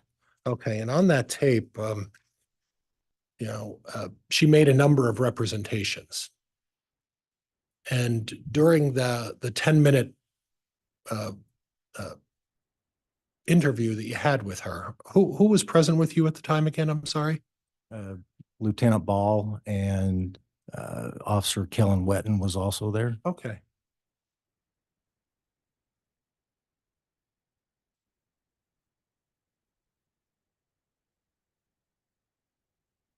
And during that 10-minute interview of her, you folks decided to leave. Is that correct? Yes, with the understanding that they were going to get a hold of us of JJ's whereabouts. Okay. And during that interview with Miss Vallow, she indicated to you that her friend, and I don't know if it was good friend, but her friend Melanie Gibb had JJ. Is that correct? Correct. Okay. And then you testified that you took some effort to get a hold of Miss Gibb, correct? Correct. And did you subsequently learn that you got a hold of Miss Gibb at some point shortly after that meeting with Lori Vallow? That would have been later that evening that we finally got a hold of her. And Miss Gibb confirmed at that time that she had JJ Vallow. Is that right? No, What did she say? she said she did not have JJ. Oh, well, isn't it true she lied to the police about the whereabouts of JJ Vallow on that day? I don't know. I wasn't involved in that conversation. Okay. Okay. So when you say that she said she didn't have JJ, how do you know that?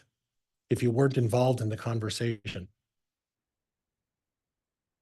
Because the next day is when we law enforcement obtained a warrant because she had stated to officers that she did not have him. Okay. So your recollection is that Melanie Gibb did not lie to the police initially about having JJ Vallow? Is that what you're saying? Objection, he's misciting the testimony. Overruled. Is that what you're saying? Ask the question again, please. So what you're saying is that you got the search warrant because Melanie Gibb said she did not have JJ Vallow? Is that what you recall? That's what I recall. Okay. Now, during the conversation with Lori Vallow, she made a number of representations.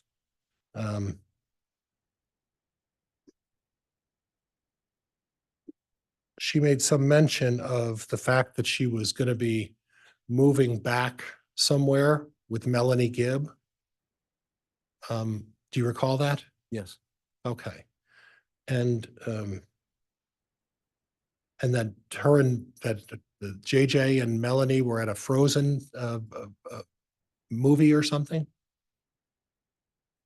You recall that? She said that Melanie and JJ were most likely at the movie Frozen 2. Okay. Okay. So from what you heard her say about moving back, the fact that you felt that the apartment when you went back for the search warrant was abandoned, did you look into the possibility that Melanie Gibb had made plans to leave Rexburg, Idaho and move back with Melanie Gibb in Arizona? Melanie Boudreau Melanie Gibb was moving back where? with Melanie Gibb. Lori Vallow was moving back with Melanie Gibb to Okay, Arizona. you said Melanie Yeah, Gibb and was I- moving back. And I apologize for that. I'll rephrase that. I misstated that, excuse me. Did you look into any information that would support the idea that Lori Vallow, after she abandoned that unit 175, had the intent to permanently move back with Melanie Gibb? Well, she had told us that, so we were looking into that possibility, Okay. yes. Okay. So at this point, what you have is you have information that would suggest Lori Vallow may not have been honest about the whereabouts of JJ Vallow, correct? Correct? And you had information that at least her friend Melanie Gibb was accused of having JJ, correct? She stated that Melanie had JJ, yes. And at some point, Melanie Gibb contacted law enforcement, which gave you concern as to where JJ was, correct? Correct. Okay. Now, as part of all of these records and all of this information, you didn't look at Melanie Gibb's phone records, did you? Not at this time, no. Well, at this time, we're in trial right now, sir. Right. So when are you planning on looking at the records? A week from now or a month from now? Objection, argumentative. Sustained. You never looked at David Gibb's or David Warwick's records either, did you, sir? Nope. Okay. Are you aware of the circumstances regarding September 23rd and 22nd and 23rd of the last known existence of JJ Vallow? The Sir? circumstances? Yeah, the circumstances surrounding his disappearance on those days. Are you familiar with that? I'm not exactly sure what you're referring to. Are you familiar of who was with JJ Vallow or in the close proximity of JJ Vallow on the 22nd of September, the day he was at least last observed? There was a number of people that were at Lori's residence, yes. Right. And one of those people was Melanie Gibb, correct? Correct? One of those people was David Warwick, correct? Correct. And you're trying to locate JJ Vallow, and Lori Vallow on this tape says to you, my good friend Melanie has JJ, right? Correct. And you didn't look or bother to look into either David or Melanie Gibb's phones, did you? No.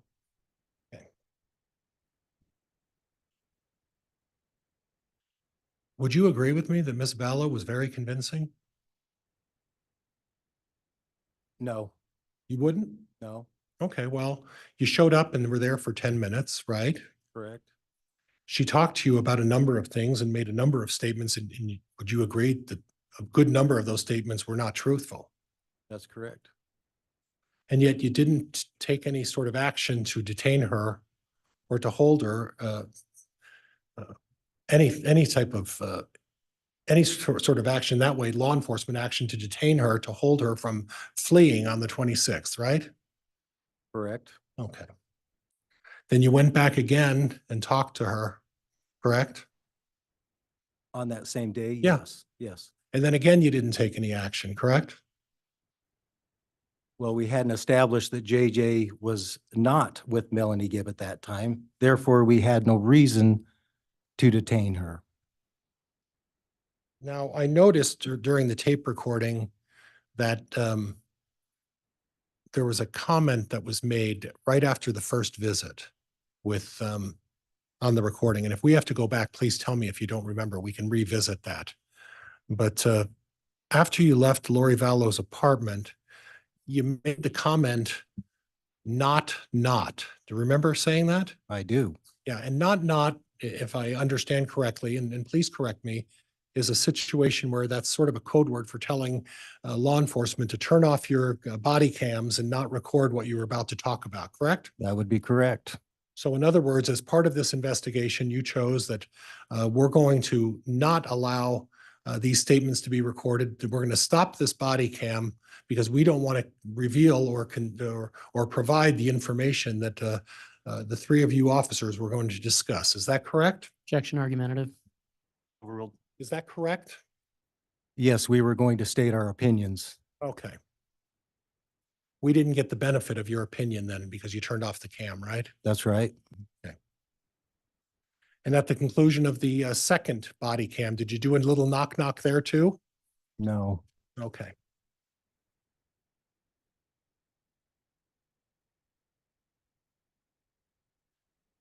Ms. Vallow also mentioned that Alex Cox was her protector, right? that's correct.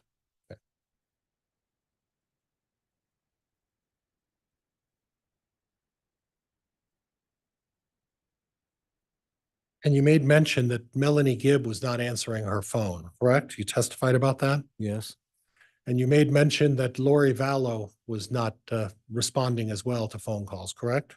later, yes. Okay, how many phone calls did you make to Chad Daybell seeking information about JJ? Myself, I did not make Okay. any. Okay. And there was no warrant to search Chad Daybell's property at that time, is that correct? That's correct.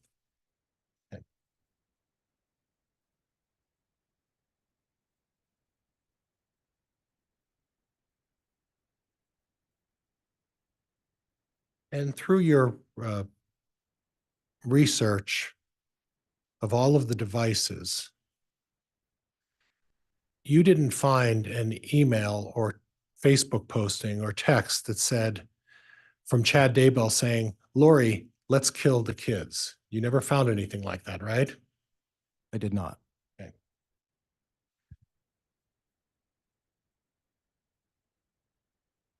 Now, during the search of the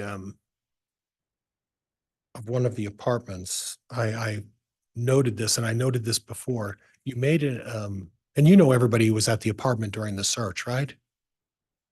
Most likely. Body cam, most likely, or did you? What about the body cam? The body cam search of the three apartments, you knew everybody who was in there at that time, correct? I'm sure I did. Okay, all right. And at the time, you made a comment during one of the searches, and you said something to the effect, going that way, Rob. Okay, Who's Rob? that would have been Prosecutor Rob Wood.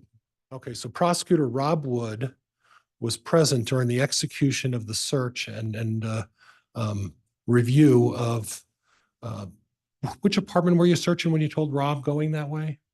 I believe that was 175, Okay, Lori Vallow's. correct? Okay.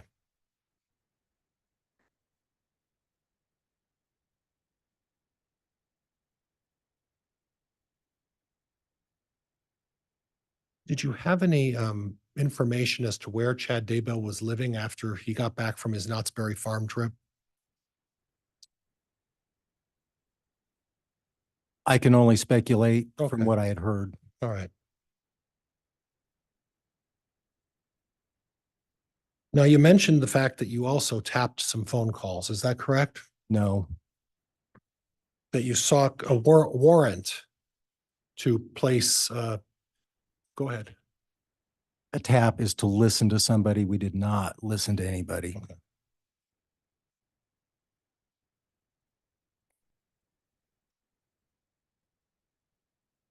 Did you do any location? uh, And I don't know what the proper word is. The warrant that you searched to be able to do a location on someone's phone like you did in this particular case. What's the term of that again? I'm sorry. Tap and trace. Tap and trace. That's right. I thought I had the first word right. So did we happen to do a tap and trace on Melanie Gibb and David Warwick's phone as well? No, Okay.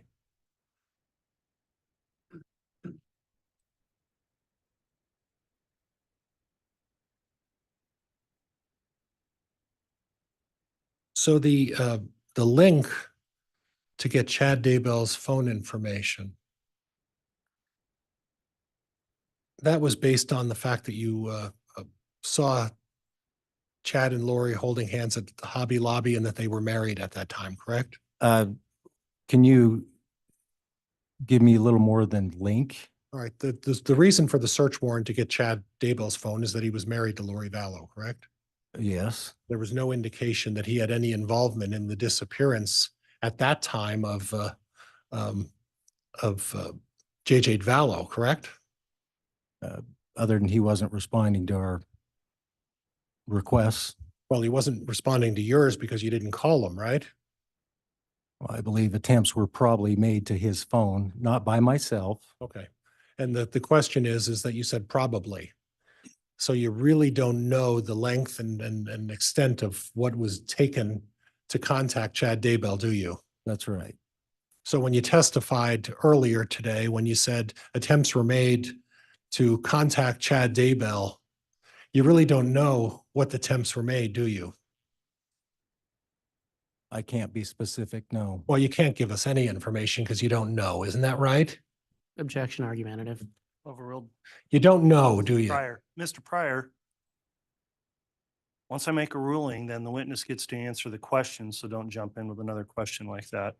I'm sorry, Judge. You can answer it. I know attempts were made.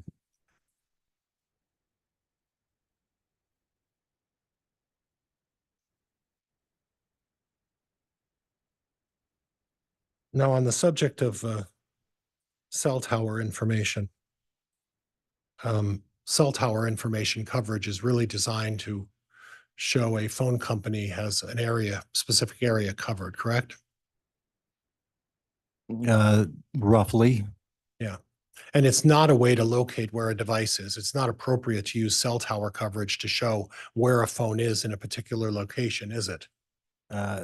It would be of the three methods, the least accurate. Okay.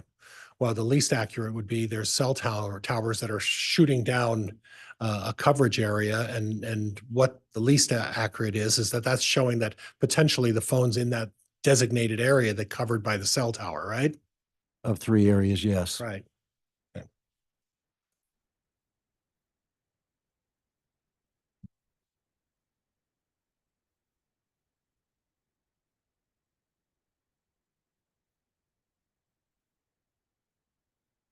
So the wedding photos,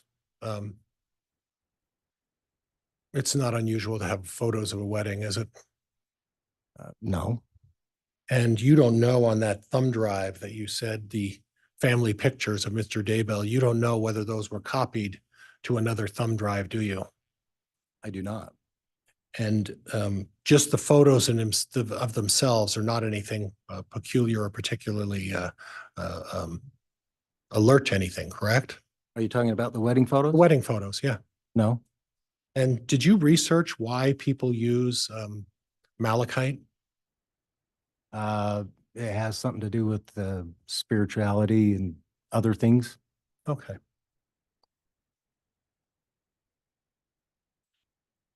And you have no information that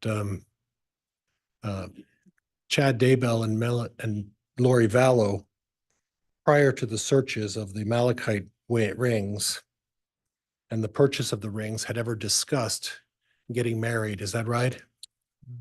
Not that I know.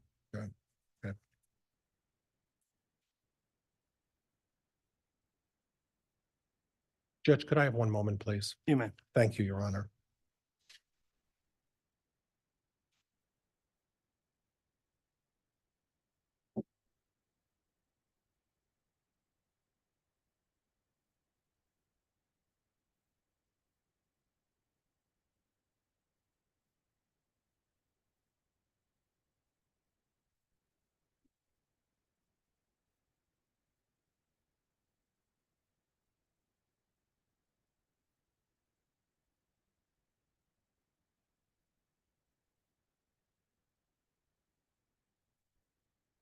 Judge, that's all I have. Thank you. All right, thank you. That concludes the cross-examination then. Mr. Wood, any redirect? Just briefly. Very well.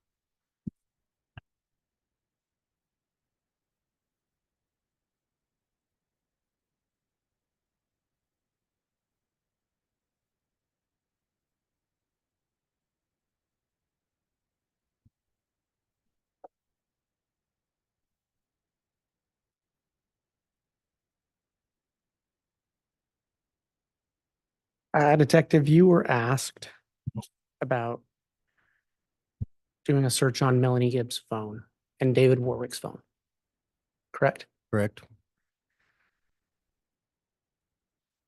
You testified earlier about a geofence. Yes. Did Melanie Gibb or David Warwick's phone show up in that geofence? No.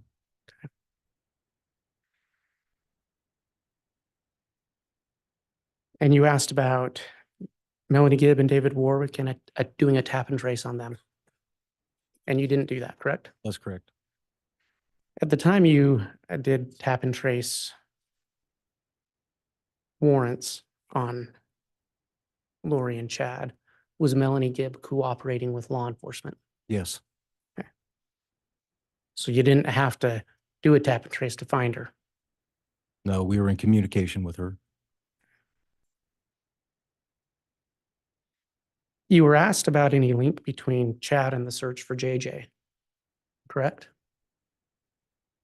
Correct. Where was JJ Ballow's body found?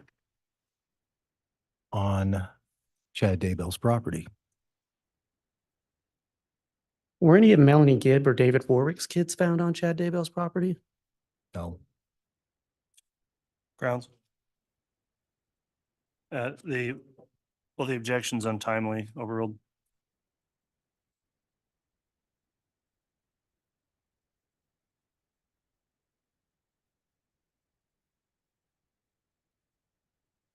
Your Honor, I have no further questions. All right, that'll conclude the testimony then of Officer Stubbs. I'm going to inquire of the state. Is there a potential that this witness is going to be recalled for further questioning during trial? Your Honor, it's not likely. We have with our law enforcement officers, though, decided we're probably not going to release them just in case we need them for rebuttal. Okay, well, in that case, then Officer Stubbs, you are still subject to the court's exclusionary order, so please don't follow the trial or watch the trial in any way after you step down in case you're recalled, unless you're advised by the prosecutors you can do so. If you are recalled, I'll be inquiring on whether or not you've abided by that instruction. Thank you for providing your testimony. You can go ahead and step down, and I'll let the state call another witness once you leave.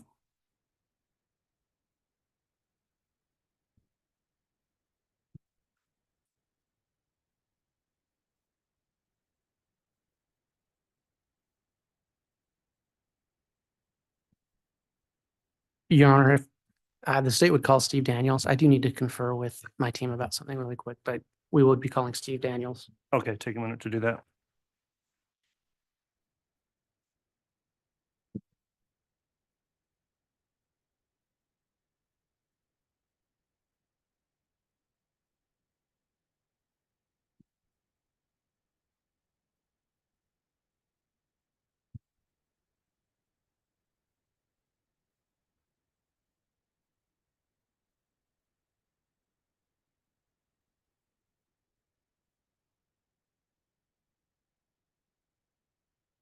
solemnly swear or affirm the testimony you're about to give will be the truth, the whole truth, and nothing but the truth, so help you God.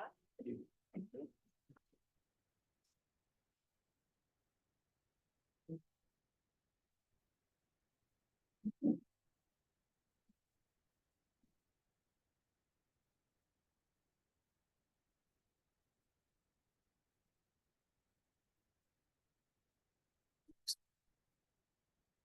Okay, the witness has been sworn. What title do you prefer, Mr. Daniels?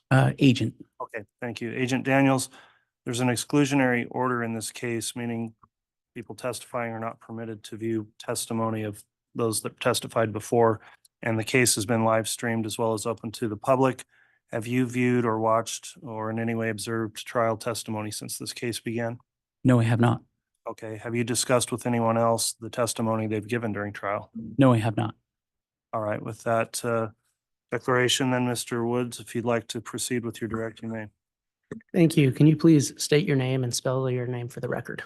Steve Daniels, last name Daniels, What is your occupation? special agent with the FBI. How long have you worked for the FBI? I've worked for the FBI for 26 years, approximately. At any time in your work with the FBI, were you a part of the evidence response team? I was. What is the evidence response team? The evidence response team is basically the crime scene investigation team. We do forensics for the FBI. How does someone become a member of, now the evidence, we're saying evidence response team, can we call that ERT? Yes, we can. Is that how you normally refer to it? Correct. Yes. To shorten the time, how does someone become a member of ERT? And real quick, approximately 1 year ago, I stepped off of our ERT team. Okay, so you're no longer a member of ERT. Correct. When did you become a member of ERT? I was on ERT and off ERT. My original entry on ERT was approximately 2001. How does a member of the FBI become a part of ERT? Once you become an FBI employee, then there's a hiring process to become an ERT member, like an internal process to become a member. Okay, and what training is necessary for that? Once you become an official ERT member, then you get to go back to Fredericksburg, Virginia, and you receive an 80-hour ERT training, a basic training. And at that basic training, that's where you kind of learn the original beginning policies, procedures, how to process crime scenes, how to process, execute search warrants, that type of thing. And did you complete that basic ERT training? Yes, I did. Is there advanced training available for ERT members? Yes, there's a lot of advanced trainings after you get the 80-hour basic course completed. What, if any, advanced trainings did you complete as a member of ERT? I completed a lot of advanced trainings. I think the one that's relevant today would be the Recovery of Human Remains course. And I completed that one approximately March of 2014. And at that course is held at the University of Tennessee in Knoxville. And that's a course, it's a 40-hour course.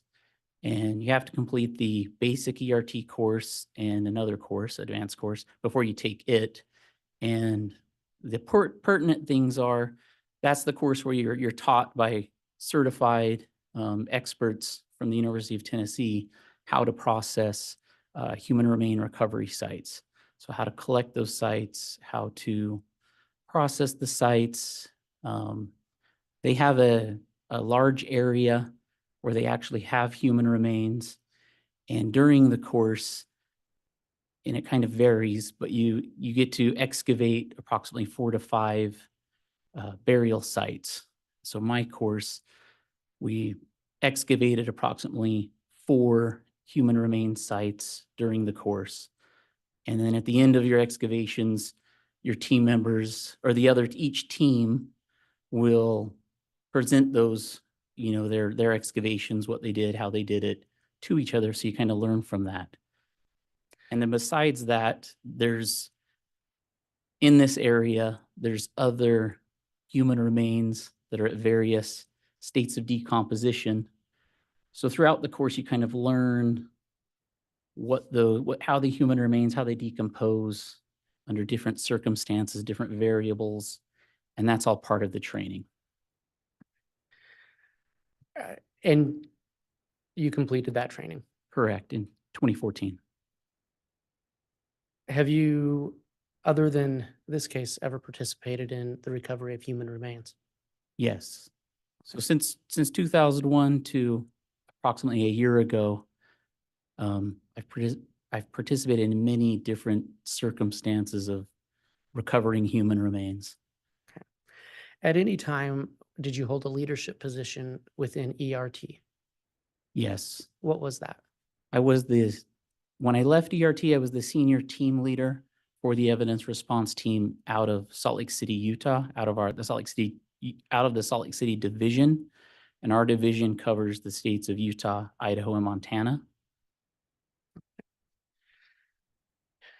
Were you involved with a search of the Chad Daybell residence on June 9th and 10th of 2020? I was. What was your involvement there? I was the ERT senior team leader for that search. And who asked you to be a part of that search? Approximately 1 week prior to the search, a local FBI case agent from the area contacted me and informed me that there would be a search warrant execution on the Chad Daybell property. And one of the things we would be looking for would be human remains. And do you know where Chad Daybell's residence is located? Yes. Where is that? It's in Fremont County, Idaho, and I'd have to look up that address now. I can't remember the exact address. That's okay. What did you and your team do in preparation for the search of Chad Daybell's property?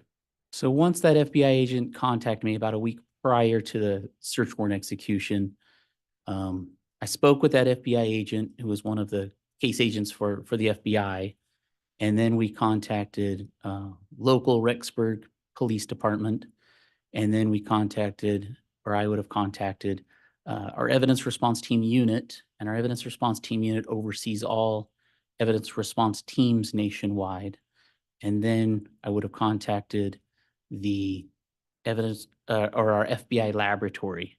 And at the FBI laboratory, we have a group called the Operational Projects Unit. And together, all of us came up with a search strategy. So we kind of pulled our resources together, talked about this case, this search, this execution, and then the Operational Projects Unit was able to give us some satellite imagery of that property. The case agents, the local police were able to provide us with some information about the case. One of the things was like telephone information, text message information, and we kind of put that all together to come up with a plan. So we had a little bit of prior knowledge before we got there. So we kind of had a little bit of an idea of what we wanted to do. When did you arrive on the Daybell property? It would have been June 9th of 2020, and it would have been sometime after 7 a.m. What was the first thing you instructed your team to do? Since we had a week of preparation, we had approximately 8 ERT team members, official team members on site. So given that week of preparation, our team members were pre-assigned roles. So we kind of all had at least an initial role or responsibility prior to arrival. So some of those roles would have been to start a crime scene sign-in log, start overall photography of that crime scene. And that just involves getting as-is photos of what that property looks like. And we had a plan in place for how we wanted to start with some priority areas. And then I would have been starting my own log. I have an administrative log that I do. And one of the things, my responsibilities as a team leader is to do a walkthrough. So just doing a survey walkthrough of that property to see what we're actually dealing with now that we're there. And those are some of the initial things. And I'm sorry if I missed it. Did you designate priority areas for search? We had a couple priority areas. So one of our known priority areas from the aerial imagery that we looked at ahead of time, like satellite imagery, we knew there was a fire pit on the scene So that was a priority area for us for sure. So 2 of my ERT team members, they were designated to find the fire pit or go to it since we knew it was already there. And they were designated to further assess that fire pit. We knew from the aerial images that there was a fire pit, at least from whatever date our images were from. But we needed to, once we got there, we needed to see, what does this fire pit actually look like? Could it have been somewhere else on the dates that we were really interested in? Which the dates we were really interested in were, what did this fire pit look like in September of 2019? So I had a couple team members that were just designated with, once we get there, go straight to the fire pit, trying to assess, what is it? What are we dealing with? Is there anything else in that area? And so we had 2 people designated to that for sure. We had a text message that talked about burying something in a pet cemetery.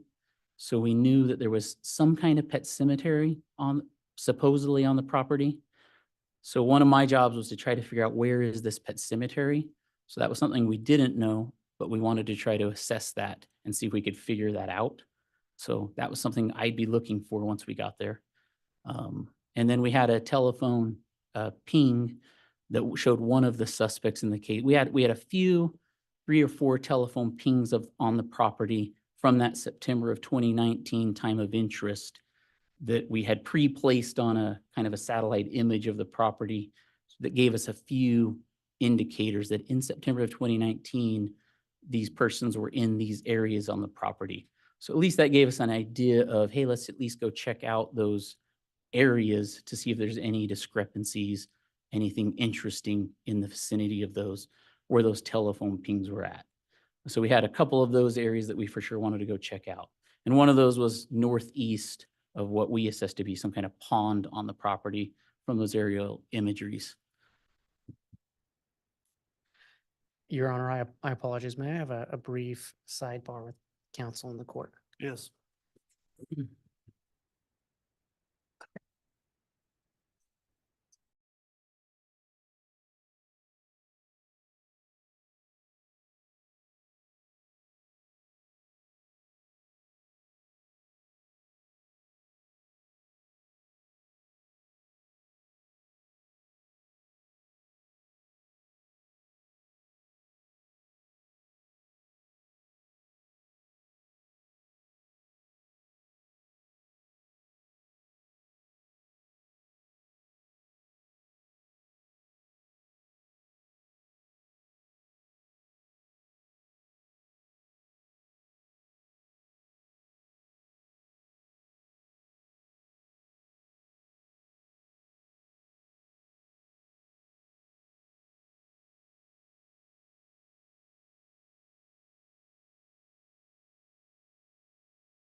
All right, thanks, counsel. You can continue with direct. Mr. Wood.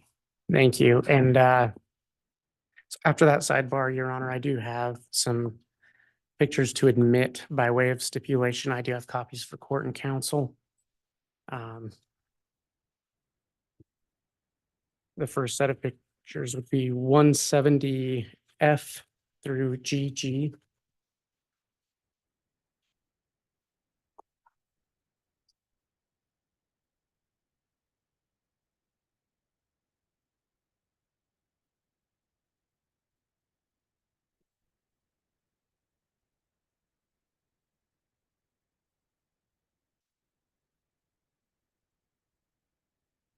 And I, by way of stipulation, move for those to be entered into evidence. Any objection to 170F through GG? Okay, exhibits 170F through GG are all admitted. The next set of photos is 170 QQ through 170, or I apologize, 170 V through 170 QQ.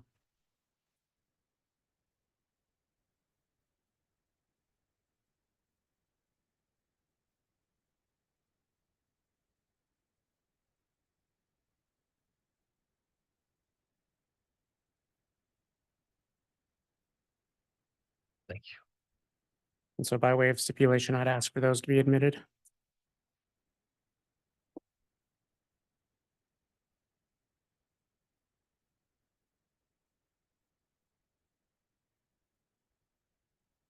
Any objection to 170? Was it V through QQ? V through QQ, V as in Victor. Any objection to those? If I could just have one moment, Judge, please. You may.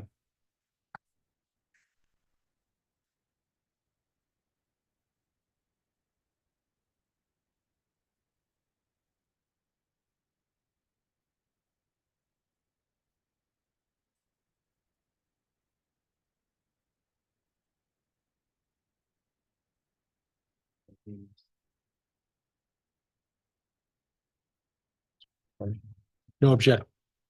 No objection, Judge. Okay, Thank you. And the next set would be 170 WW through 170 XX. all right, for the record, then 170V through QQ were admitted. 170 WW through XX, I'll review those next.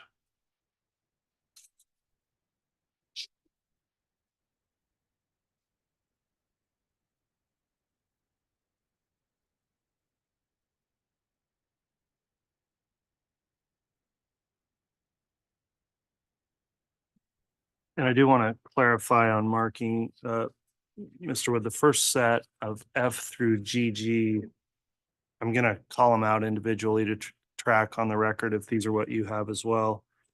These were admitted, but it's 170F, 170G, 170H, 170, and it goes to 170X, 170W, 170V, 170U, 170T, and then it's 170GG. Yes. Okay. And I understand they are not necessarily exactly in an order, but that Okay. is what they are. Because the second set would appear to overlap through the first, but they don't. So we'll track those. And again, when they're admitted and for the jurors, they're not necessarily all inclusive of those numbers in between or letters. So we'll make sure that's clear, but there's a third set now, which is WW through XX. Have you had a chance to review those, Mr. Pryor? I have, Judge, and there's no objection. Okay, so the set of pictures 170 WW through XX are admitted. And if they are to be published, Mr. Wood, any of these, please reference them clearly on the record. So we're tracking which ones are being published.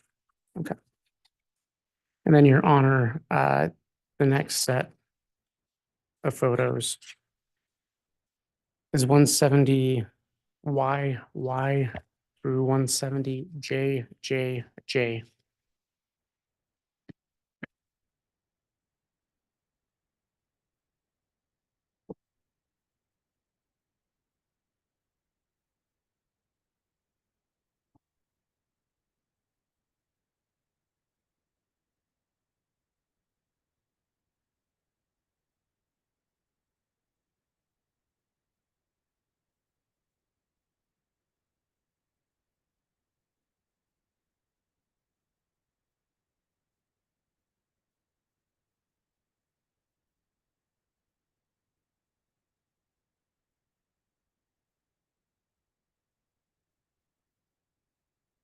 I believe those come in by way of stipulation as well, so I'll move for their admission.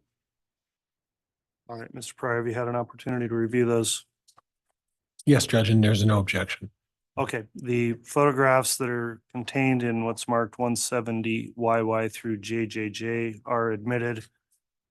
And again, as you reference those throughout testimony, Mr. Wood, please clearly indicate which ones individually are being referenced. And then, so I have two more sets.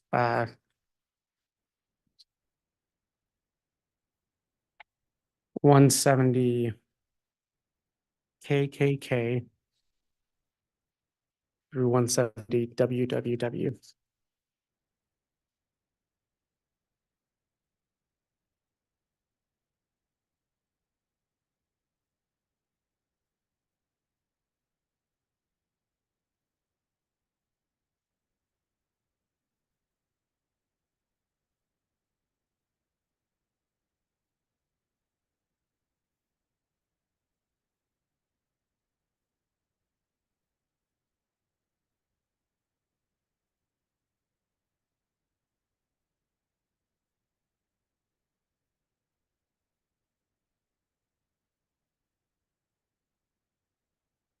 And if there's no objection, I'll move for the admission of those into evidence.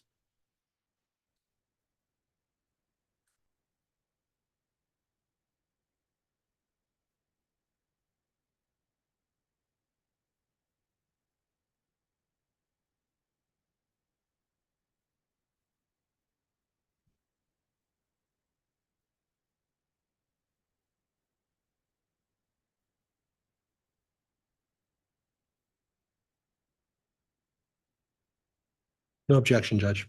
Okay, exhibits 170 KKK through WWW are all admitted also. Thank you. And then the last set, Your Honor, is 170A through 170U.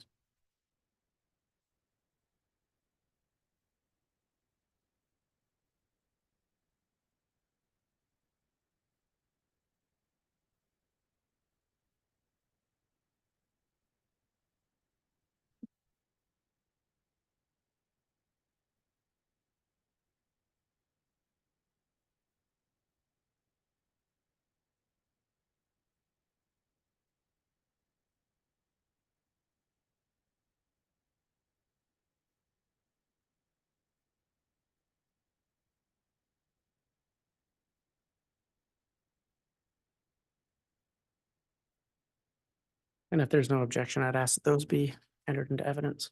And if I could just have a moment, Judge. You may.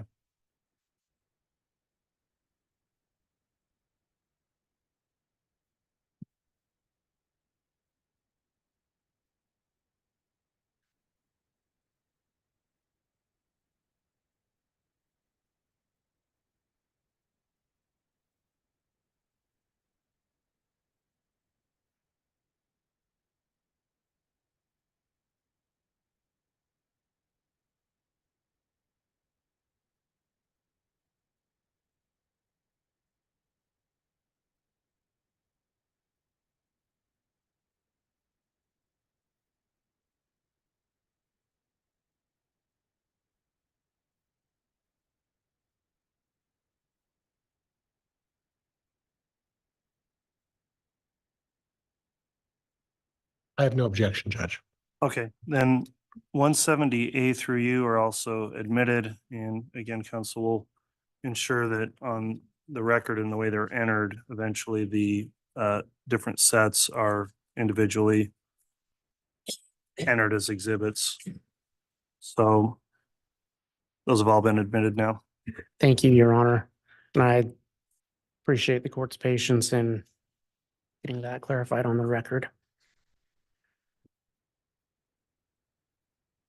Agent Daniels, those pictures, were you able to look at those pictures as they were entered into evidence? I was. And do you recognize those pictures? I do. What are they? Those are the photographs that our ERT photographers took while we were there on June 9th and 10th of 2020. And did you work with other members of the FBI to create an interactive exhibit that detailed the work that you did you and your team did on the Daybell property on June 9th and 10th, 2020. I did. I worked with our total station, our Salt Lake City total station operator. I worked with our Salt Lake City Faro scanner operator, and I worked with the operational projects unit. That's our unit at the FBI laboratory in order to come up with an interactive. And you mentioned total station. Can you just very briefly describe for the court and the jury what a total station is? So total station is just a measuring device, and it's a point-to-point measuring device. Sits on a tripod on one end, and on the other end, it has a pole, and at the top of the pole, there's a prism. And on the end that's on top of the tripod, it shoots a laser to the end with the pole with the prism on top. And then that laser will shoot back to the tripod end. And like I said, it's really good for longer distances, and it's a point-to-point measuring tool. So the team can kind of dictate which pieces of evidence or objects it shoots in or measures. So in a scene like the one we'll discuss today, it's good at outdoor scenes. It's good at long distance measurements. It's good at measuring perimeters or grids. And we'll discuss that today later. Is it fair to say, is it somewhat similar to a surveyor's tool? Yes, it's similar to what you'll see road construction crews using on the side of a road when they're shooting in longer distance measurements. And you mentioned a Faro scanner. If you just briefly describe for the court and the jury what a Faro scanner is. And the Faro scanner is another measuring tool that we'll use on our crime scenes. And it's also sits on a tripod, but there's just one measuring tool on the tripod, and it has a laser also, but the laser that it emits is directed by a mirror that spins on it, and it has a coverage area, horizontal coverage area of 360 degrees and a vertical area of 300 degrees. And as it rotates, it will shoot thousands, of measurements at a time. And we can't really, wherever we set that scanner, we can't really direct what it's picking up, but it's really good at scanning a lot of areas as it scans. And then we'll just move that around. And for this scene, we did just over 40 scans. So it's when they kind of complement each other. So it's really good using them on these scenes. You talked about the total station and the Faro scanner. Is the data collected by that voluminous? Yes. Okay. And this exhibit that you worked to create, was it created to summarize the voluminous data you collected through photographs, total station, Faro scanner? Was it used to summarize that in a way that is presentable to a jury? Yes. So there was a lot of data that was collected from all of these tools, and that all was presented to the defense and prosecution teams. And then this exhibit was meant to just summarize everything and make it as easy possible for everybody today. And would that exhibit make it more convenient to provide your testimony rather than bringing in every Faro scan, every total station measurement? Yes, it would. Okay. Your Honor, based on Idaho Rule of Evidence 1006,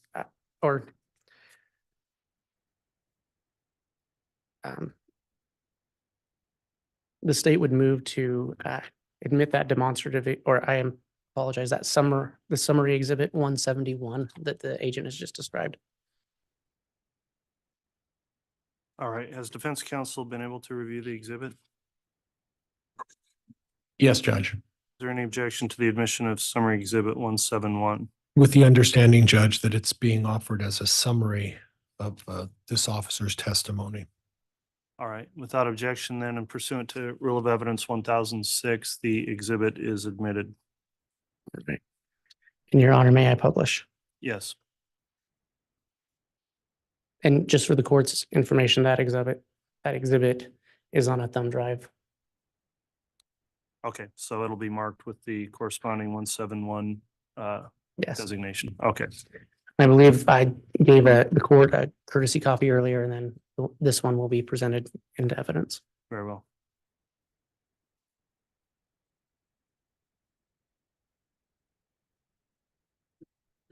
Agent, is this the exhibit you prepared? Yes, it is.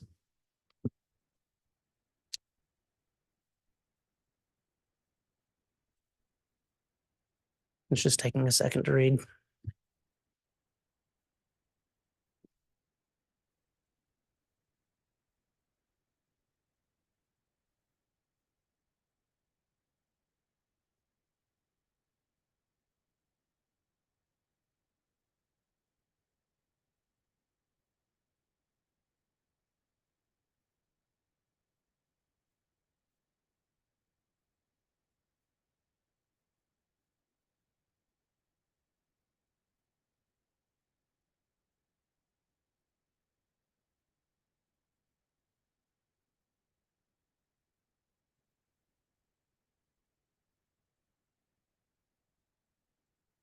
Your Honor, I apologize. I appear to be having a small technical difficulty. I'm going to try and reboot this.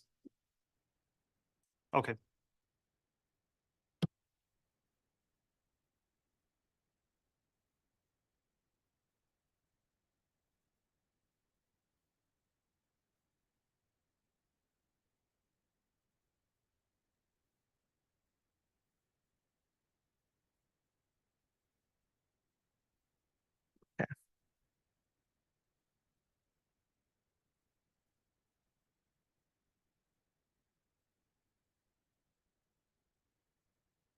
All right, I think I have it going.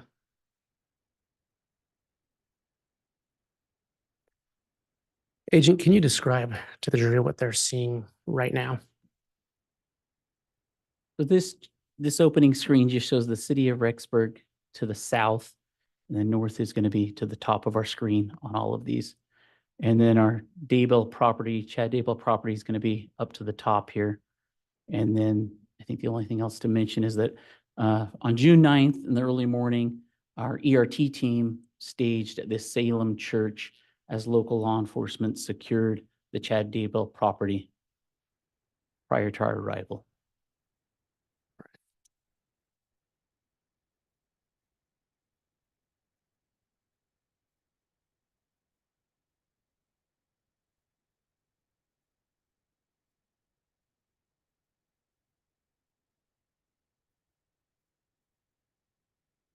I apologize, Your Honor. It still seems to be having an issue. There we go. Or maybe not.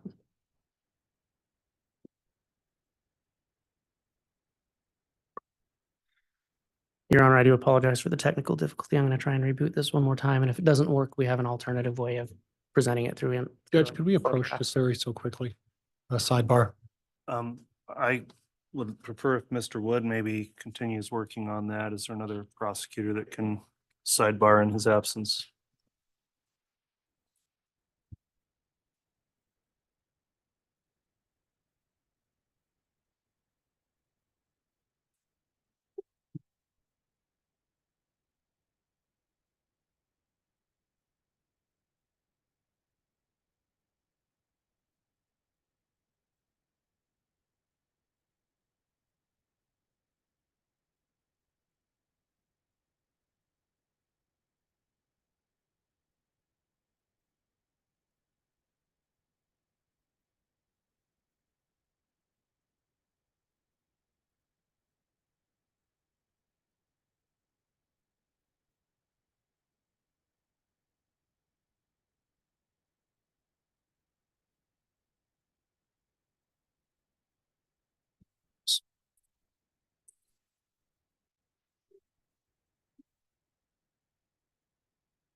Yeah.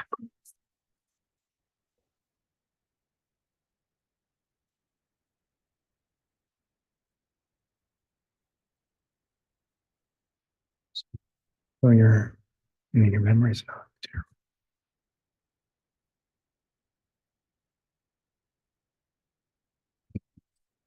That's part.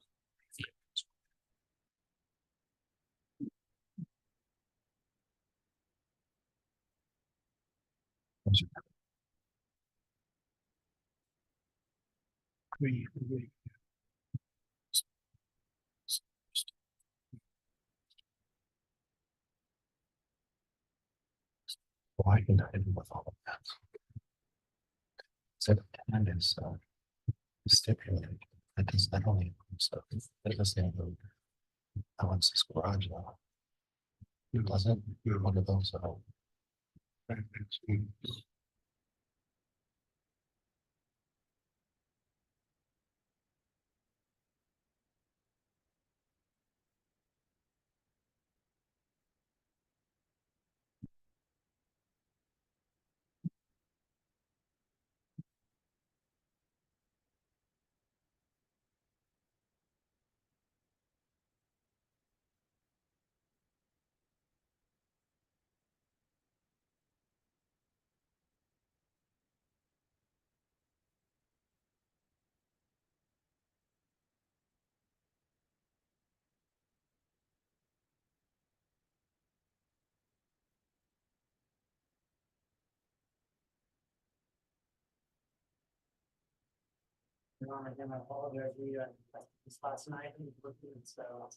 I understand.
Time, I don't know if we'd want to break for, I don't know if lunch would already be here. If it is, if we'd want to break for an early lunch, we can get this figured out.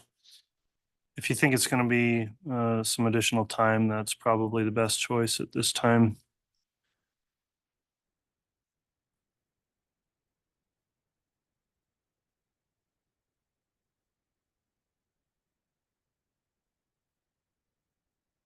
You know, that may be the best choice. And if we could have, I don't know if it's possible today to have a shortened lunch based on what the court had mentioned earlier.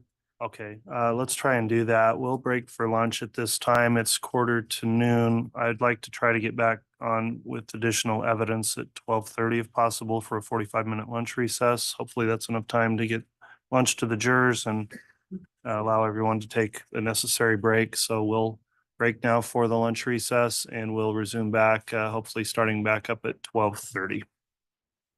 All right, please. So.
Thank you. Please be seated.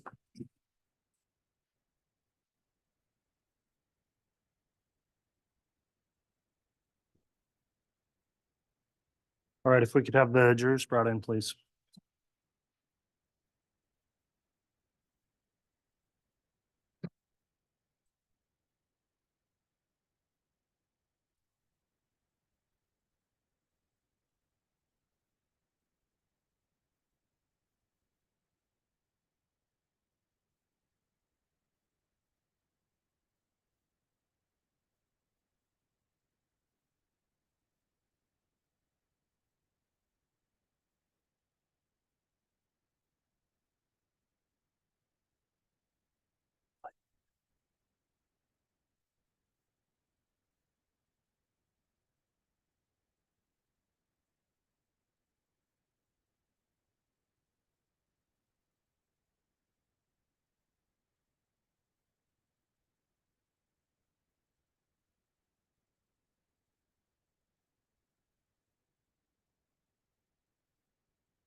All right, Reed.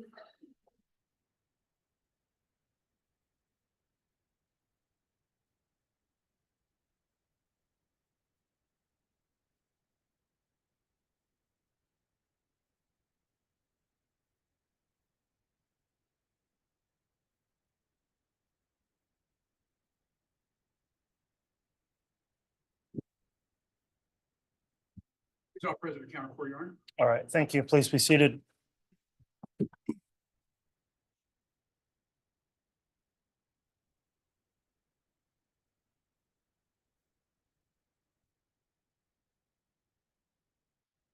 All right, we've concluded the lunch break. We're back on the record on CR 22-21-16-23, State of Idaho versus Chad Guy Daybell.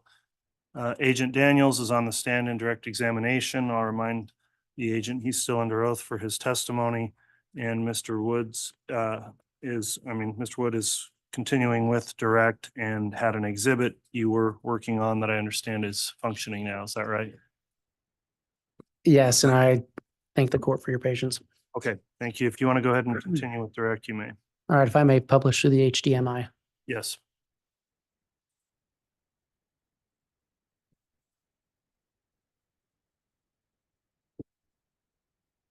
Agent Daniels, you were in the process of just quickly describing what this picture shows.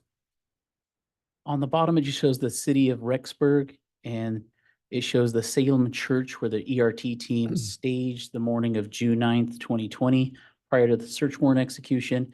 And at the top, which is north, and it'll be north on all of the pictures that we show, it shows the Chad Daybell property.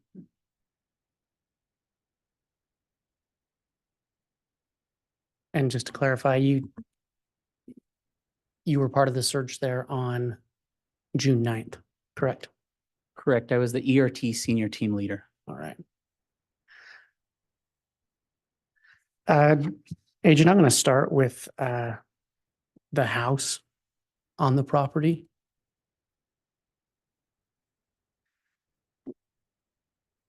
Can you describe what you see in this picture? And Your Honor, this is State's Exhibit 170 VV. This is just an overall photo showing the front door of the residence, which is located on the west side of the property. Okay. And can you explain what you saw in this picture and where it was taken? This is just a vantage point photo, and it was taking on the second story level of the residence, which is right about there. And the picture is taken outside of this window, and it's just looking towards this large tree. And that's in the area of where we found J.J. Vallow's human remains. And then in that photo, you see a trailer there, and that's not typically there. That's a law enforcement trailer. And where was this photo taken from? This is another vantage point photo from that same window on the second story of the residence. And I'm pointing to it with my laser pointer. And it's just showing, we've just changed directions a little bit. So now it's showing some of the outbuildings. We call them outbuildings.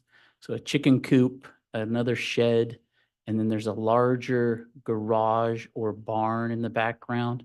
And just past that garage is where we found Tylee Ryan's human remains. And then over to the right, I'm trying to point to it with my laser pointer, and this area is the area of where the fire pit was located. And then there's another law enforcement vehicle right here that typically isn't there. And with these vantage point photos, we're just trying to show the perspective. If you were a resident in the home, these are some of what you would see looking out of the home. Judge, could I have a listing of what picture number that was last? That was 170TT.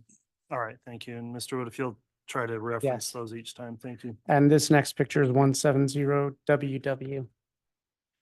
Agent, if you can tell us what you see and where that was taken from? This is another ERT photograph, another vantage point photo from the residence, and it's looking through a kitchen window. And this time it's still pointing to the east part of the property. And this time you can see kind of that area of that large garage or barn. Eventually we'll see better pictures of that barn, but this is the area where there's a large garage door, so the entryway to that barn. And then on what ends up being the southeast corner of that garage or barn, there's kind of a man door. So from this photo, you can see the entryways to that large garage. And then past that garage again was where we end up locating Tylee Ryan's burial site. And then just to the right is the area of the fire pit. And Your Honor, this photo is 170SS. If you can just briefly describe where that was taken from and what you see. This is another ERT photo, and it was taken from one of the bedrooms on the southeast portion of the residence. And it's another vantage point photograph. And as you look to the east of the property, again, you can see the outbuildings, the entrances to those outbuildings. You can see the entrance to the garage. There's a garage door in this area where I'm pointing. And then there's a man door. Can't really see it, but it's in the southeast corner of that garage or barn. And then you can see the top part of the large tree. And at the base of that tree in that area is where we found J.J. Vallow's remains. And then just past the large garage is where we found Tylee Ryan's remains. And just in this area is where the fire pit's located. And Your Honor, I misspoke. That was picture 170XX. Okay.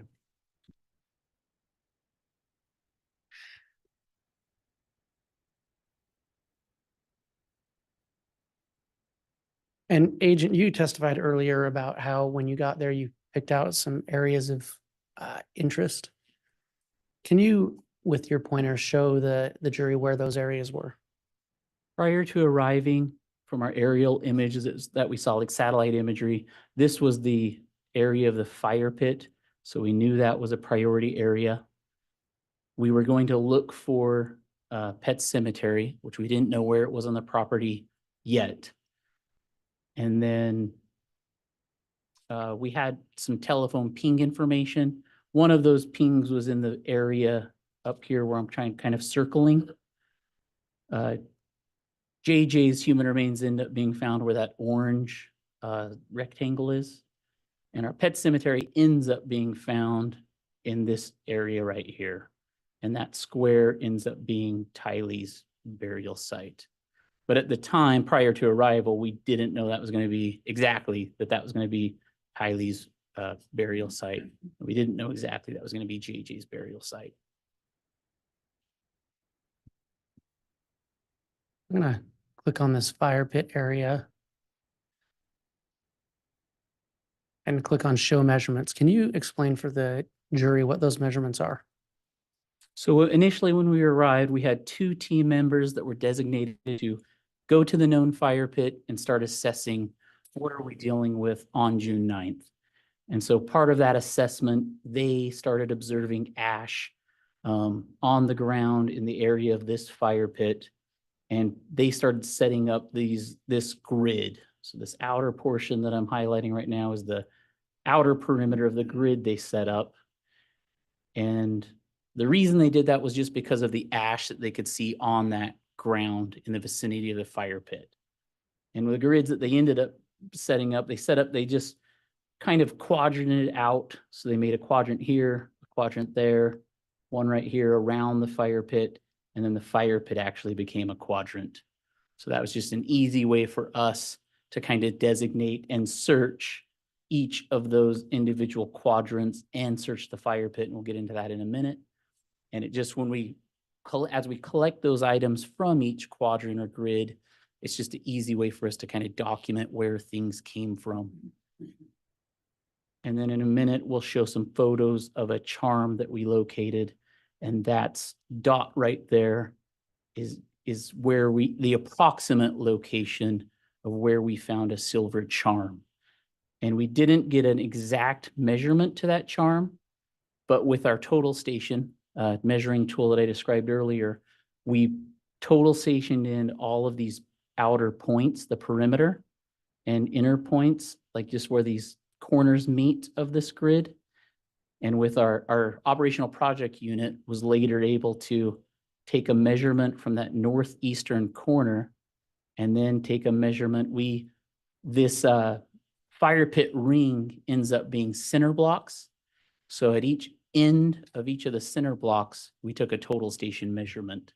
So from those measurements, we were able to get a precise measurement of that northeastern corner to one of the ends of our center blocks. And so that's the measurement you're seeing there, 33 feet, 1 inch. And so you get an approximate distance from the northeast corner to the fire pit ring. And so we're at least able to show you an approximate distance as to where that silver charm was located. So, Agent, I'm going to click on these photos. And Your Honor, this photo is 170CCC. Can you explain for the jury what this vantage point is? This is just an overall photograph showing an as-is photo. And in this photograph, once we were there, we could assess that this was an area, or I was able to assess that, hey, this is probably where our pet cemetery is. And I made that assessment based on there was a small dog statue right there at the bottom of that pole. And then in front of this dog statue, there were some discrepancies to the ground or some depressions. And so I was quickly able just to make a pretty decent sized square in this vicinity and get a team to start processing that area. And that's what we called our pet cemetery initially. And then in the background, you can kind of see where the fire pit area is back here. And so that's just an as-is photo showing what that looked like initially. And this photo? And this is just an example of that, the piece of the measuring equipment you see in the middle there, that's our Faro scanner. It just sits on a tripod. And then this fluorescent tape that you can see around on the ground, that's the team starting to create those grids that you can see over on the left side here. So the creation of the grids, and then you can see our Faro scanner starting to take scans of that area. And Your Honor, that's States Exhibit 170FFF.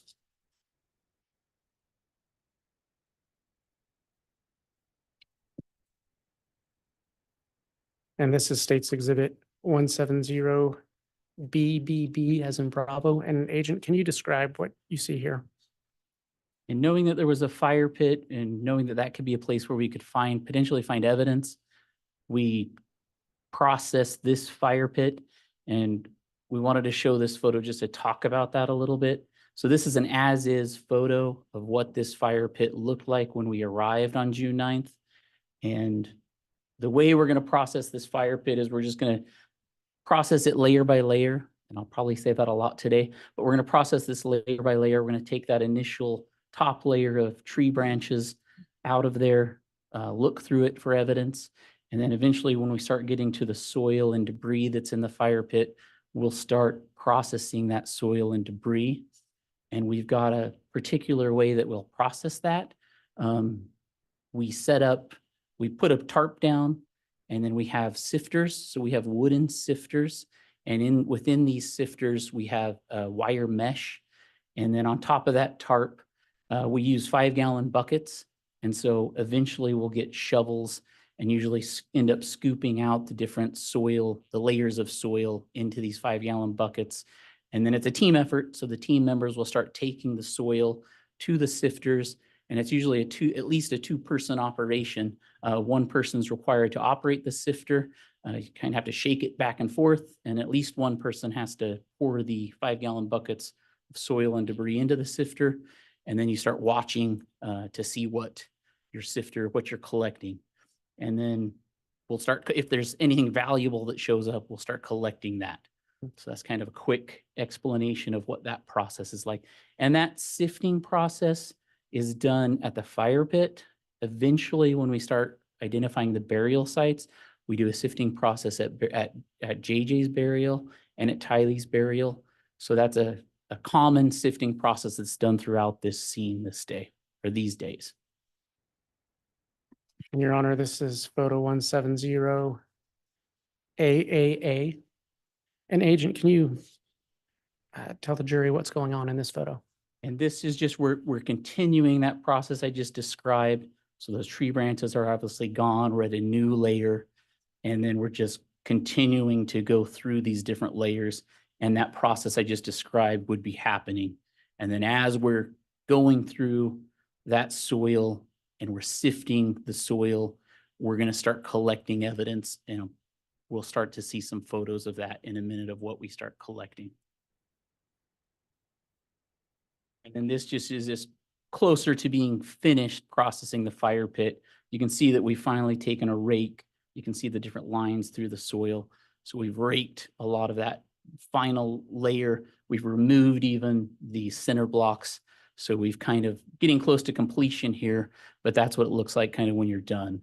And then a lot of the outside grids, they most likely didn't have any sifting done in those outside grids, but this raking process was probably done on those harder surfaces, and usually just a visual inspection of the harder surfaces with some kind of raking tool is all that would be required to see if you can see any evidence. All right. And Your Honor, that was photo 170ZZ. Detective, what is, and Your Honor, this is photo 170YY. Agent, what did you observe in this photo? This is a Pura Vida chain that was collected from the fire pit. So from that sifting operation that we did, this is one of the important pieces of evidence that we collected.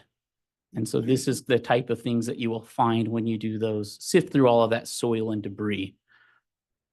And then other things that were collected from the fire pit were possible bone fragments, possible organic material. There was at least one possible fabric piece and a possible cloth piece. And I'm using possible because at the time we're doing this out there, a lot of the smaller things that we're finding in fire pits, we can't make the determination on scene. So for a lot of that stuff, we'll just collect that, and then later we'll send that to a laboratory to get determinations. Judge, can I voir dire a native objection? You'll have to wait till another question now, Mr. Pryor. And Agent, what did you observe in this photo? This is the silver charm that was collected, and it's the one that will reference back to this red dot in the measurement screen over here at the northeast area. And And so, Your Honor, I'll just, for the record, that's 170 D as in Delta. and as the team was setting up this grid, this was one of the first pieces of evidence that we collected on June 9th. As they were setting up this grid, they observed that silver charm just outside of our grid perimeter. All right.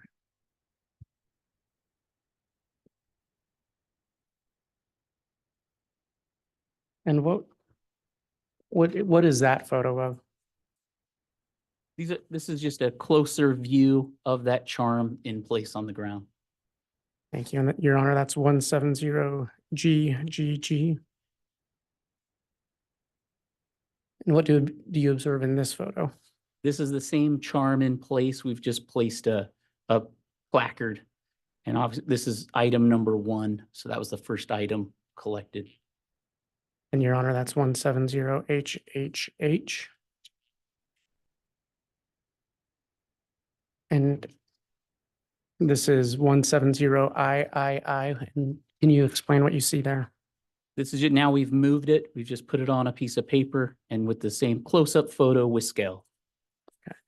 Your Honor, the court has States Exhibits 175 and 273. We'd ask that those be provided. All right, we'll get those.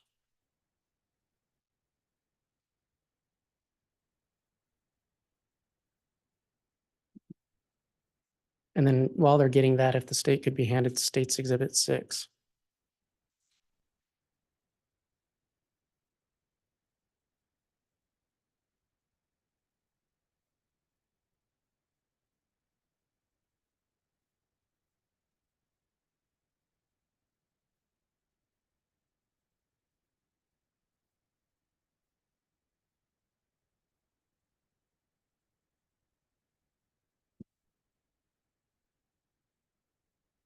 Submitted. What's that? Okay, we have 6. Did you also want 175 and 273? Yes, those are 2 pieces of physical evidence that were brought in. Oh, okay. And you want those brought in at this time? If that's possible, Your Honor. Yeah, yes. we can do that. So we've got some physical evidence that's going to be brought in at this point. I'll 273. ask the bailiff to please coordinate that.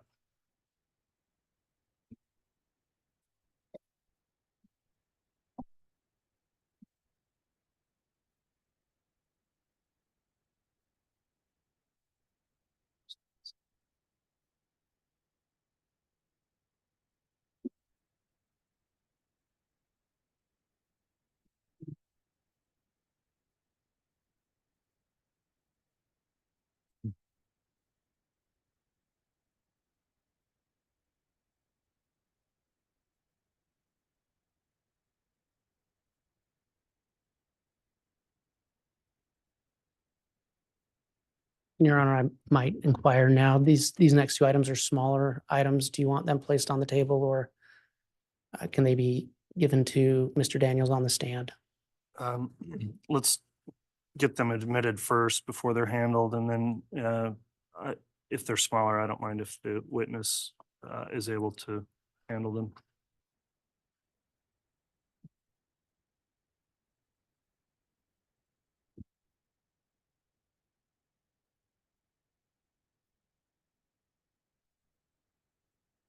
You want to allow defense an opportunity to view those, Yes. and then we'll, Marking them, Your Honor. okay, thank you.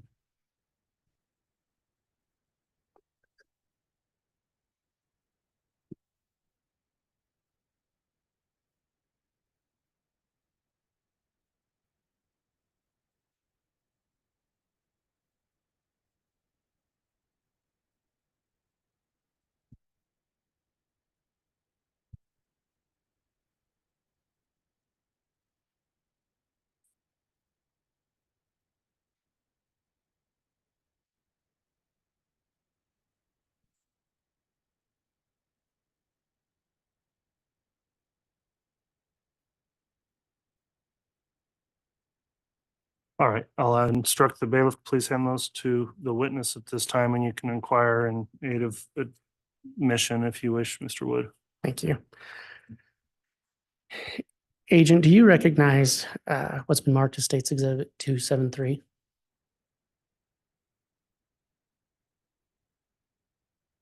Open these or?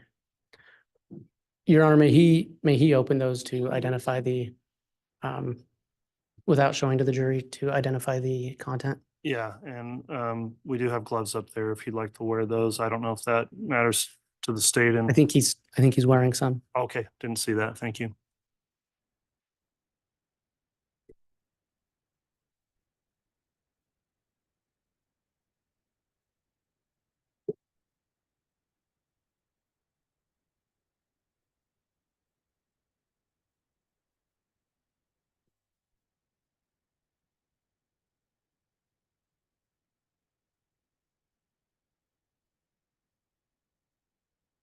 I recognize these. What does it purport to be? It's the Pura Vida chain and the silver charm. Okay, and which one was marked as 273? The Pura Vida chain. Okay. Is that the same chain that was collected from Chad Daybell's residence on June 9th, 2020? Yes, it is. Your Honor, I'd ask that State's Exhibit 273 be entered into evidence. Any objection? All No right. objection, Judge. All right, without objection, then that was 273 is admitted. And then can you identify State's Exhibit 175? Yes, What does that purport to be? it's the silver charm. And is that the charm that you and your team recovered on June 9th, 2020? Yes, it is. You recognize it to be the same? Yes, I do. Your Honor, I'd ask that State's Exhibit 175 be entered into evidence. No objection, Judge. Very well, 175 is also admitted. And Your Honor, we'd like to show those to the jury. I don't know how the court would like that. We do have plastic baggies they can be placed into, so nobody's actually handling them. If you want the witness or the bailiff to show it to them. You can do that either way, Mr. Wood, or you could also probably project an image of them with the Elmo. Oh, that makes sense. Okay.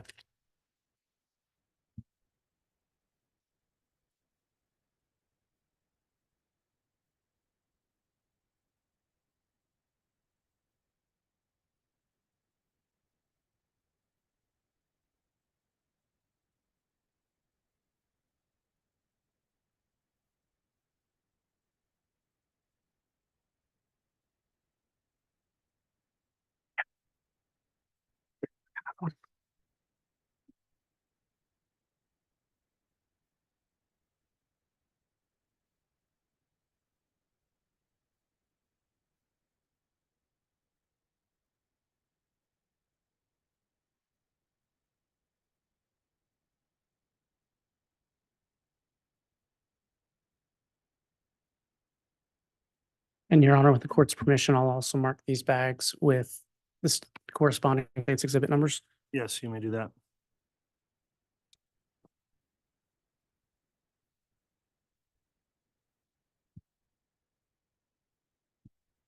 And may I publish by the Elmo? Yes.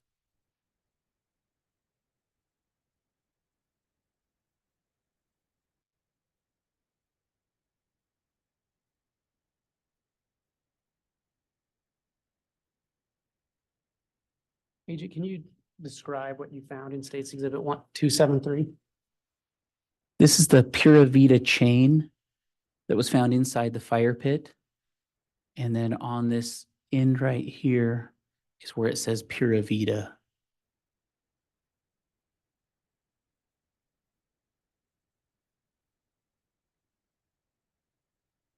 And was that actually in the fire pit?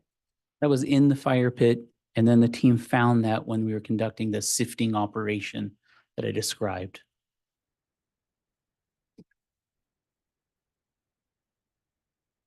Your Honor, for the record, I'm now publishing State's Exhibit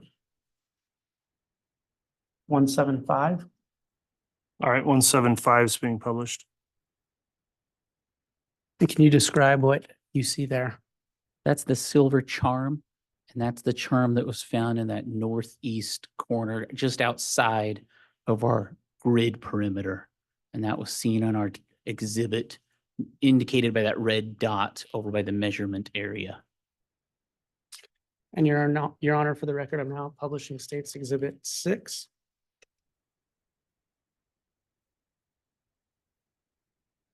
Agent, have you seen this image before? I have.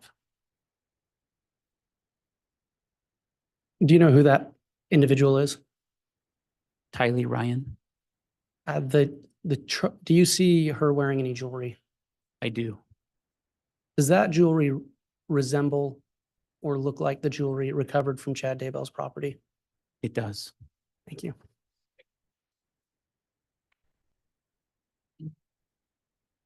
And Your Honor, if I can go back to the HDMI. Okay.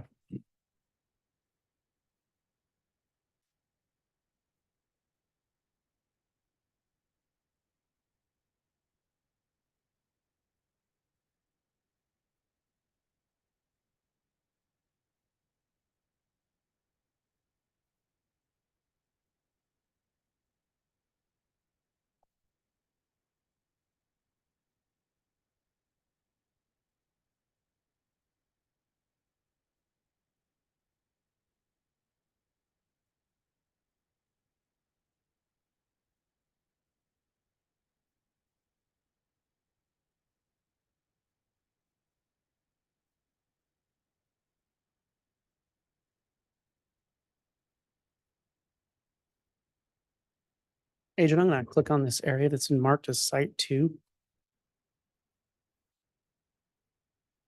And what was Site 2? Site 2 is the burial site for Tylee Ryan.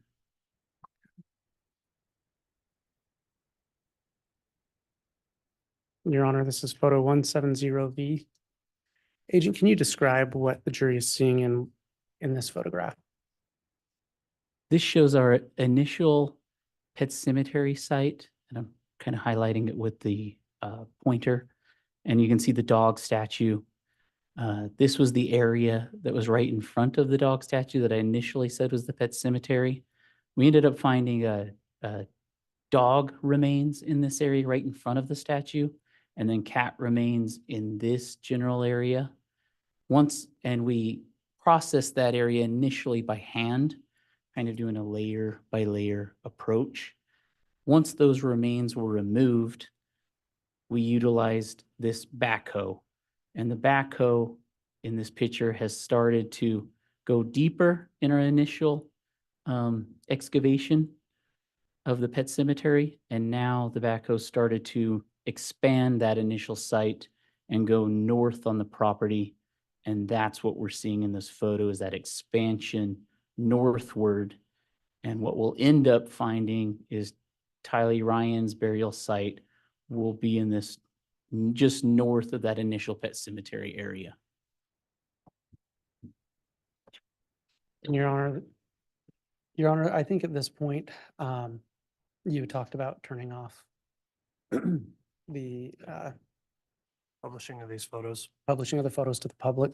Okay. This may be a good place. Going forward here, there's going to be some more graphic imagery in these photos. I am advised, and for that reason, they'll be shown and published if requested to the jurors and the parties. However, the court's going to prohibit their introduction on the live stream or otherwise to members of the audience attending. So we'll get the monitors set up in order to continue to publish these photos going forward. All right. I don't know if we probably need to reseat some of the members of the public as well. So if everybody wants to just stand up and take a stand-up break for a moment, we'll get that arranged. All rise, please. So,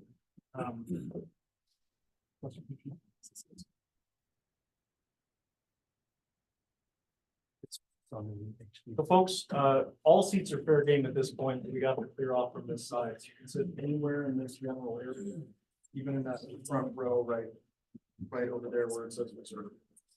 So we can accommodate everybody.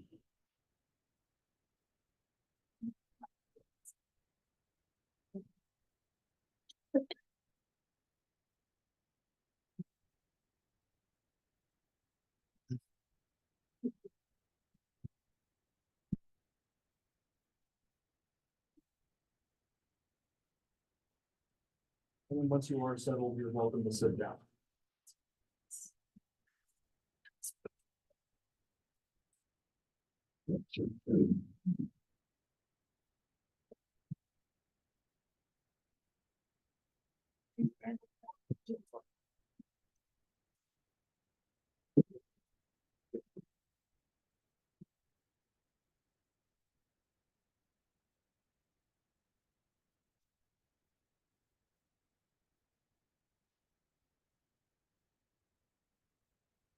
Okay, thanks everyone for accommodating that request.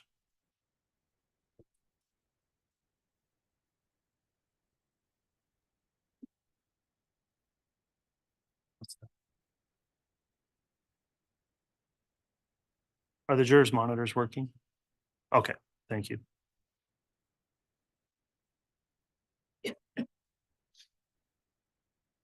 You can proceed, Mr. Wood. Thank you. And Your Honor, this is photo 170W. Agent, can you describe what the jury is seeing in 17 or in this photo? As the backhoe is expanding northward from the pet cemetery, this is one of two vertebrae that were identified. And at this time, we weren't able to determine if this was a human vertebrae. But the key thing was, at this point, we stopped and we had a forensic, or we had an anthropologist with us on scene, and we tried to make a determination if this was human or not. And while that determination was being attempted, I caught an odor of human remains decomposing. And so that leads us to stop utilizing the tractor, and we start processing this area by hand.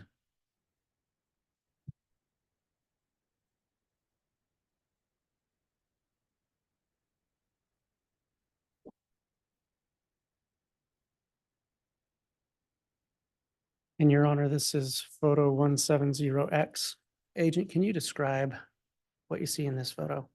This photo was taken around that same time frame that the two vertebrae were uncovered by the tractor. And once we smelt that possible human remain decomposing, and we saw those potential vertebrae that could be human remains, these bricks that are in the top portion of that photo, those were so close to this area. And at the time, we don't know yet if these are human remains. But if that is human remains, those bricks are close enough to where this human remains could be, that we decided we wanted to keep those, or potentially keep those, as evidence. So this photo just shows kind of that initial, we may be onto something here. This photo just helps show that initial, our clue that we could be hitting human remains. And it's important to note that at this time, we had already found JJ's burial site. And when we get to JJ's burial site, he was covered with stones and cement blocks, or stones and cement. So we had an idea that it's possible her remains something could have been placed on top of her human remains too. And then in the middle of this photo. Agent, if you could just, one moment, I need to identify this photo for the court, 170Y. And what did you observe in this photo? This is a photograph we took, and then it's important to note that I wish I could point to it, but in the middle of this photo, this is the other vertebrae that was discovered around this same time. So these were the two vertebrae that the anthropologist was trying to make that determination on, is this human or not? But again, at this time, we couldn't make that determination yet, but we decided to start using hand tools. Agent, can you see the mouse from my computer screen? Yes, Is this yes. what you were talking about? Yep, that's what I'm talking about. Thank you. And Your Honor, this is 170Z. Agent, what do you see in this photo? In the very middle of that photo, there's a larger white piece of bone.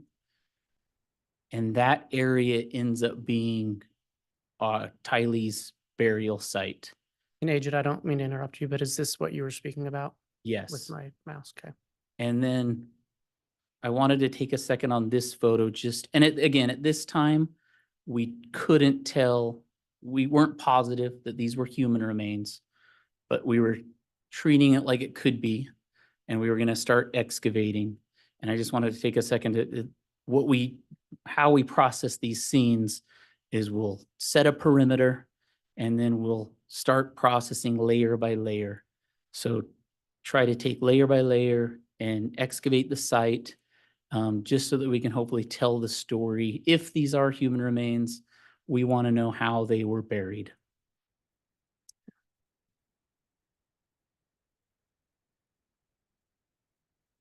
Your Honor, this is photo 170AA.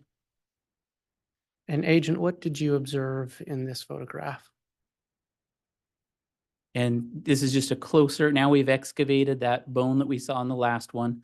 So we're getting a little bit deeper around it. We haven't fully excavated it, but we're just getting deeper around it, trying to excavate it. So now you're starting to see flesh. You're starting to see some charred parts of it. And so the team's just attempting to make sense of what is this. It still doesn't have any, we can't associate or identify it with human yet. Our anthropologists can't say it's human yet. So we're just trying to excavate down. Can we get to it? Can we see more of it to try to make those determinations? And another thing just to note is that we have a variety of tools that we'll use to do these excavations.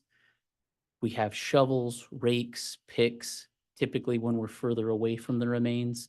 As we get closer, we'll use smaller things. We have smaller shovels, rakes. We have wooden tools that we'll use. We like to use clay modeling tools. We like to use tongue depressors if we get closer to bone and flesh. So that's kind of the variety of tools that we'll use for these different scenes. But this is just that closer up view of what we were dealing with. But again, at the time, we couldn't make the determination that this was human remains. So we're just trying to get to what this is and excavate it.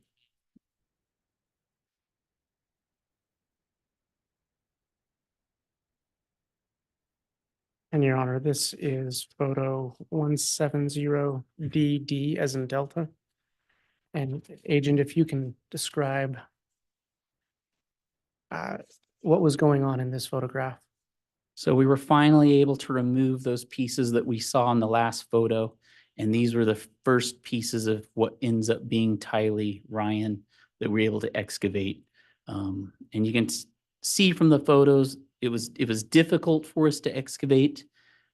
And when we finally excavated it, these were the first pieces that we were able to say, these are human remains.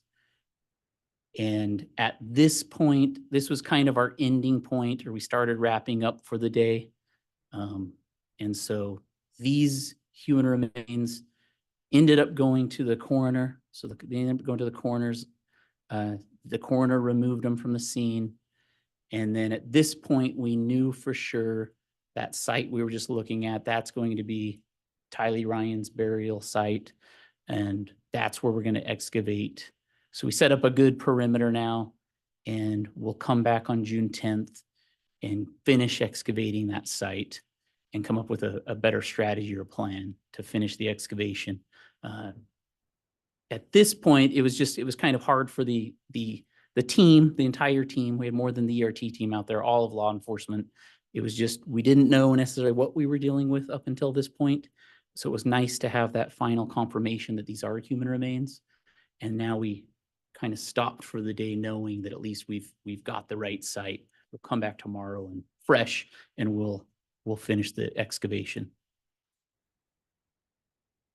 And Your Honor, this is photo 170BB as in Bravo. And Agent, is this just a closer up photo of the last?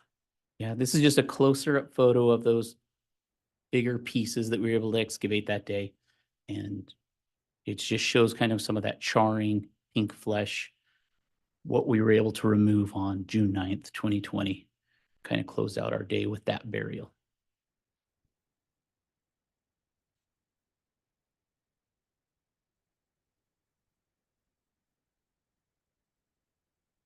And Agent, what did you see in this photo? After we removed those larger pieces on June 9th, this is just the photo of what was left in the burial. So this is what it looked like once those bigger pieces were removed. And this would have been what we came back to on June 10th. And for the record, that's 170LL.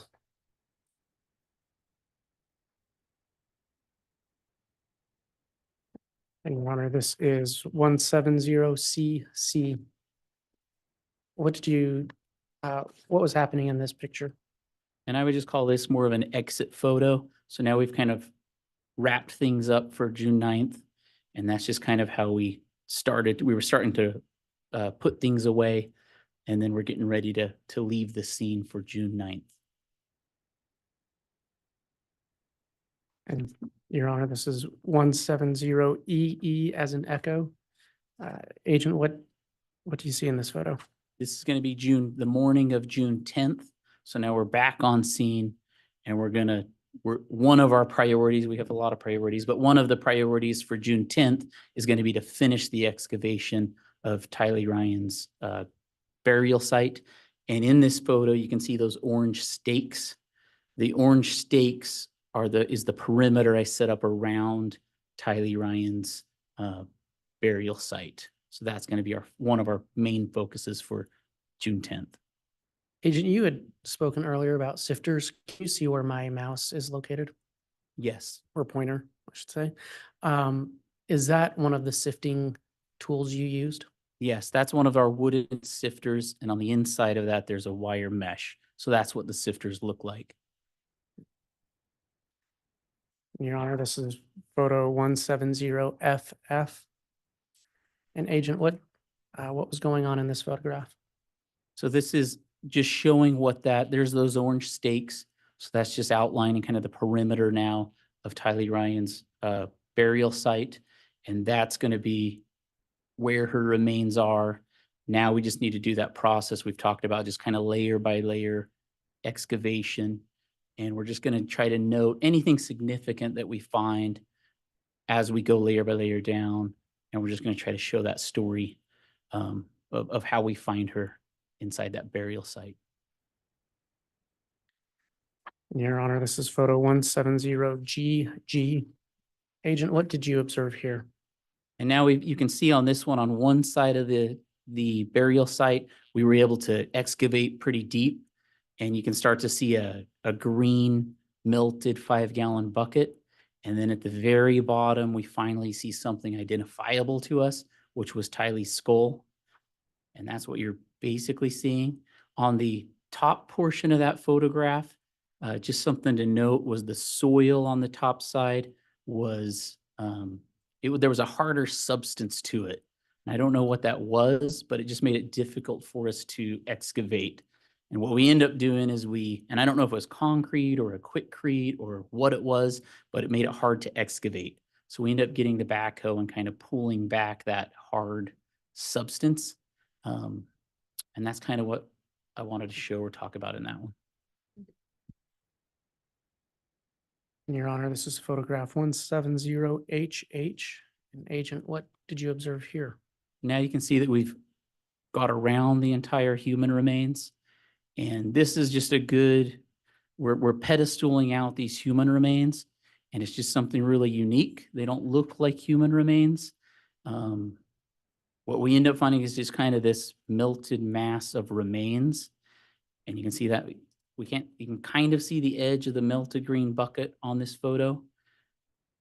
And we finally did get to the other side where that harder substance soil was. We got past that, but we're able to at least give you guys an idea of how these remains were buried. And Your Honor, this is photo 170II. And Agent, what did you observe here? This is just a close-up of that mass of remains. And initially, when we were trying to excavate from the top, not knowing what it was, this is just a good example of kind of why we didn't know what it was. We were trying to excavate this. It felt like it was organic material, but we just couldn't, it didn't make sense to us. Like, this doesn't look like human remains, but it's not dirt. I mean, that was the top part we were trying to get through, and we couldn't make sense of it. And Your Honor, this is photo 170KK. Agent, what did you observe in this? And this is just close-up photos of what was identifiable to us. So anytime we see something that we can identify with, we just naturally want to get good photos of that. So this is just closer up shots, the best we could get of that melted green 5-gallon bucket and the skull that was at the very bottom. And Agent, if you can see my pointer, is this the skull you're referring to? Yes.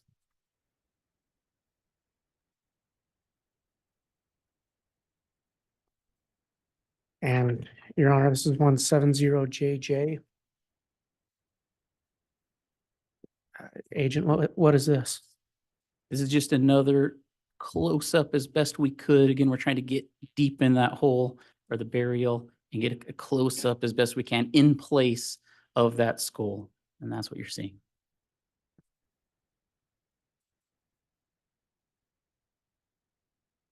Your Honor, this is 17000. Agent, what was this? And then this is just the human remains, the massive melted remains. At some point, we just had to make the decision. We've excavated as best we could. We've shown everything we can. Now we just need to try to remove those remains. So when the team got in there to remove those remains, they fell apart. But this is just showing that burial with the remains removed.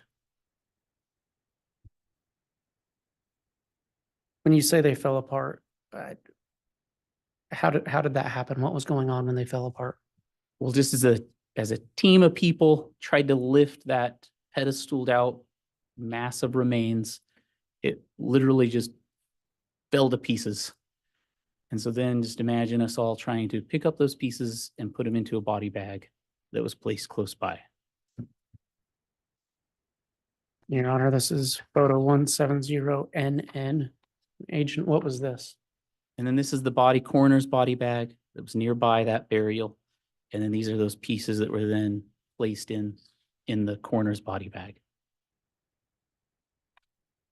Your Honor, 170MM. Agent, what was this? So once we've removed all of the human remains that we could see in from the burial, we had the anthropologist just go through the remains just to give us kind of a field inventory of what remains do we have? Does it look like we have everything? As a team leader, we just want to make sure, could there be other burials on the property? Do we have everything? And so the assessment was we have everything that we need from the one burial. And so that's kind of what this was. It was the anthropologist coroner kind of going through the pieces just to give us some feedback as to if we have what we need.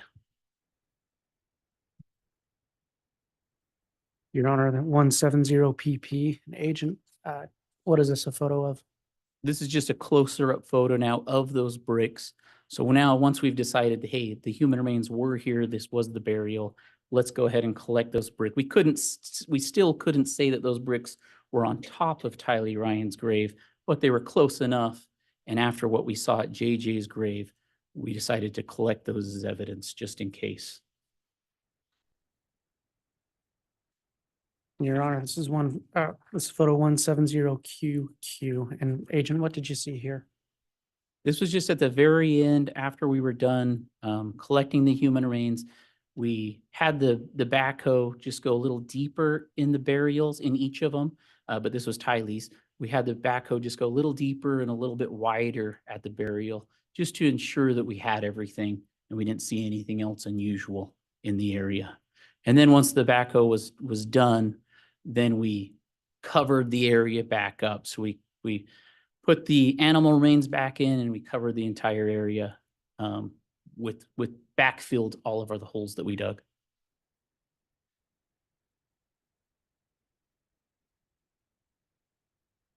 Agent, what do you see on the screen? I see Faro scanner diagrams at the bottom, and then over to the right, there's our ERT photographs in a line. And can you just describe the relationship between these photographs and the Faro scanning that is pictured? So the ERT photographs are to your right on this screen.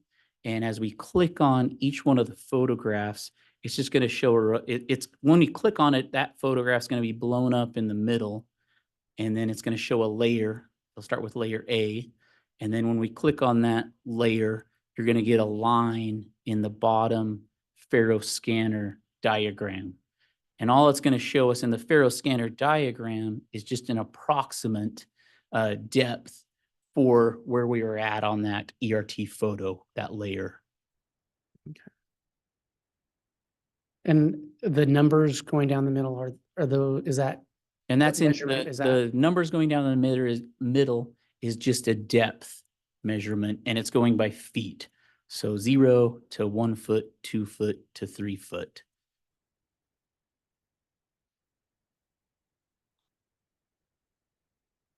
and at this level, it was approximately 2 feet. Approximately 2 feet at layer C, And at layer D just under 2 feet, and at layer E when it was removed. still just under 2 feet.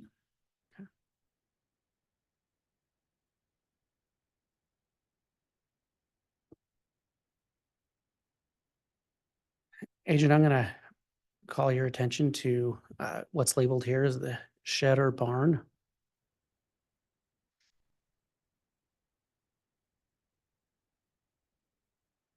What is the jury seeing in this photo? And I apologize, Your Honor, that's 170 WWW. Oh, this is a picture of that garage or barn. And if you were looking from some of those vantage points from the residence, if you walk out of the residence, the back door of the residence, you would see this garage door. So this would be the first big entryway from the residence.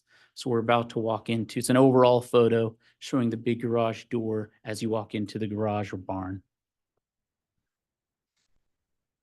And what do you see here? This is another what we call overall photo of that garage area as you walk inside.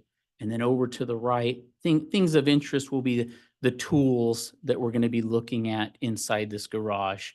And one of the keys is for me, what I'm interested in, the ERT team's interested in, or law enforcement's interested in a burial site, is what tools could be used to bury somebody.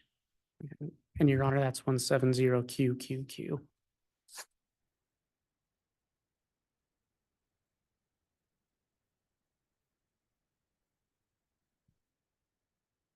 And what did you see here, Agent?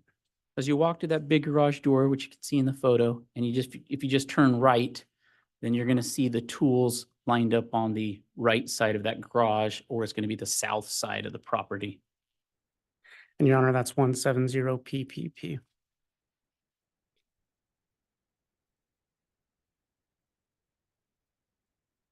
And what did you see here, Agent?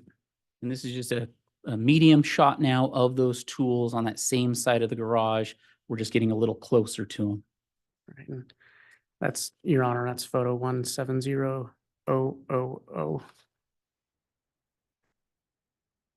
And just to inquire, Mr. Wood, are we through the graphic imagery at this point, or is it coming back in? It would be coming back in. Could we have a very brief sidebar? Yeah, let's do that. Thank you.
All right, thanks, council. On the sidebar there, we just discussed scheduling for today and where the state thought they might want to break for the day. We're going to continue on and bypass the mid-afternoon break so long as the jurors are all okay with that for now.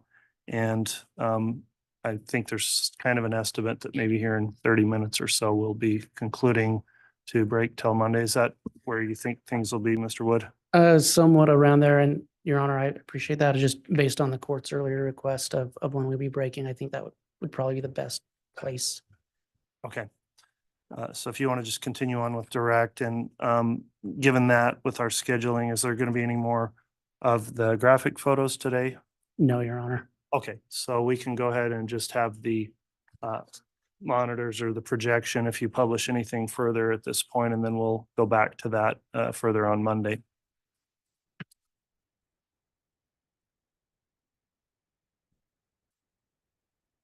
I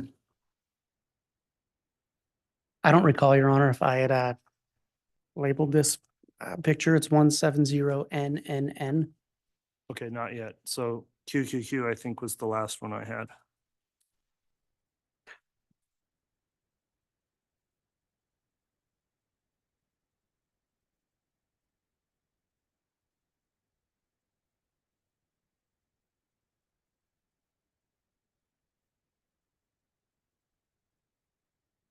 And so this is 170NNN. And Agent, can you just describe what you documented there? So all of those pictures of photos of tools we just looked at, these are the ones that were against that right side of the garage or the south side of that garage or barn. These are the ones we took as evidence. And these are most likely that could have been used in a burial.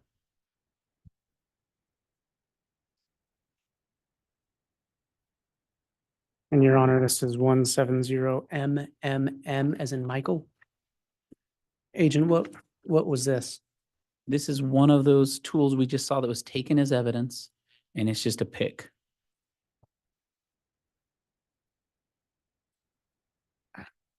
Your Honor, 170LLL. Agent, is that the same pick? That's the same pick we just saw that was taken as evidence. And this just shows some of the reasons we took it as evidence because of that debris you can see on the blade of that pick and some of the other black marks, on that pick. You have your pointer now. Can you point out what Thanks. what you're referencing there? There's some kind of debris on the blade of this pick.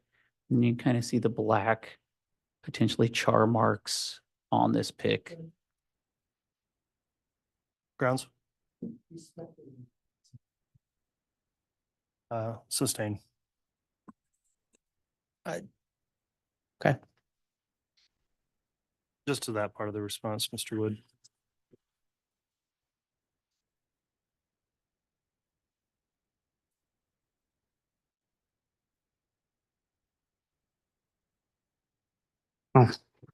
Your Honor, this is 170KKK. Agent, what is this a photograph of? This is another closer up picture of two of the shovels that were taken as evidence. And again, you can see that why they were taken as evidence because the shovels are dirty. So it appears that they were used.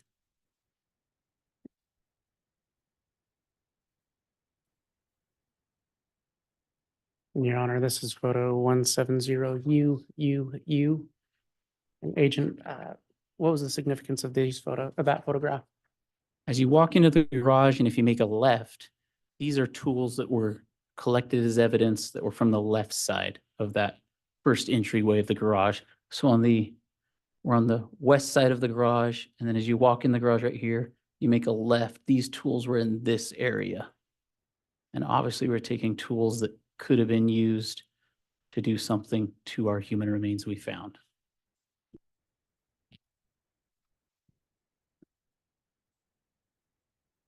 And Your Honor, this is 170V as in Victor. Agent, what is this a photograph of? This is just an overall photo of some of the tools that were in the west side of this garage. And we didn't take all of these tools as evidence, but we just wanted a picture of a lot of the different tools.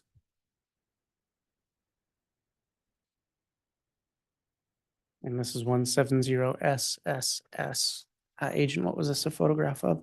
This is just an overall picture of some of the tools that were on the east part of the garage. And these tools were in the southeast corner of this garage. And you can see the man door right here. That door was located on the south side right there.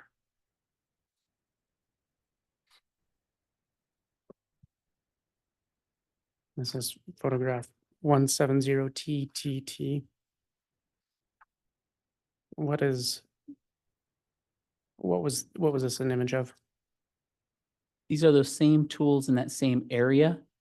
From the shovel over to the hoe, these tools were the ones that we actually collected as evidence, just because they could have been tools we thought could have been used to do our burials or other physical damage.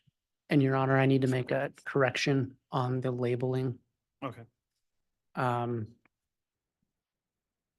This was image 170TTT. And the last image shown was 170SSS.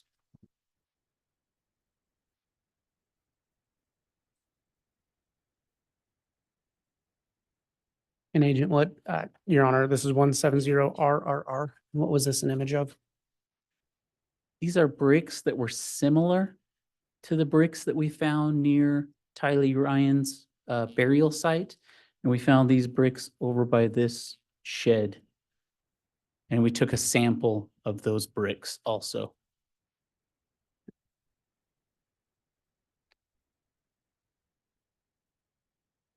Your Honor, the court has states exhibits 173 and 172. We'd ask that they be, their physical evidence, we ask that they be brought out, and I believe they'll be coming in by way of stipulation.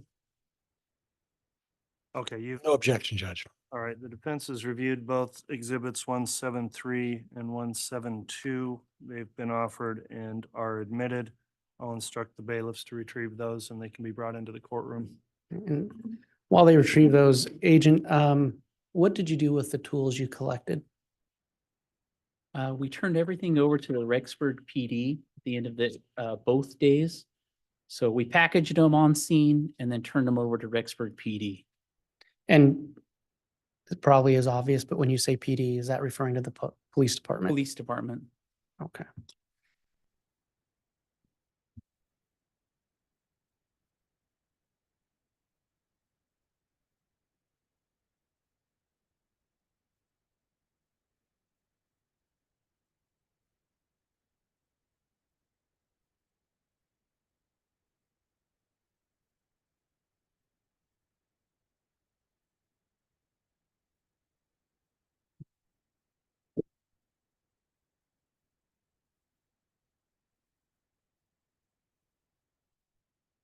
And Your Honor, from my understanding, we were going to ask Agent Daniels to approach this table and give him a handheld microphone.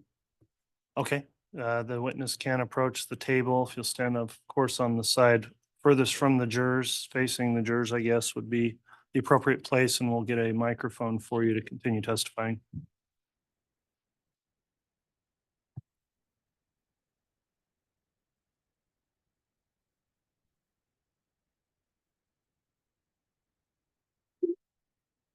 Agent, or do you recognize these as states exhibits 173 and 172?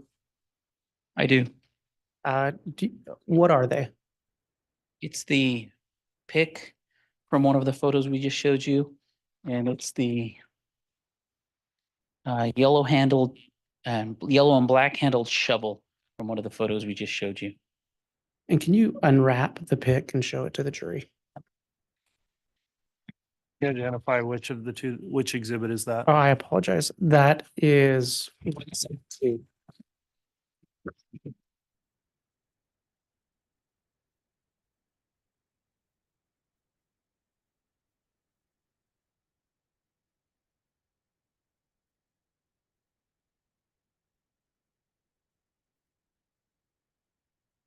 So this was the pick that we found as you walked into that garage.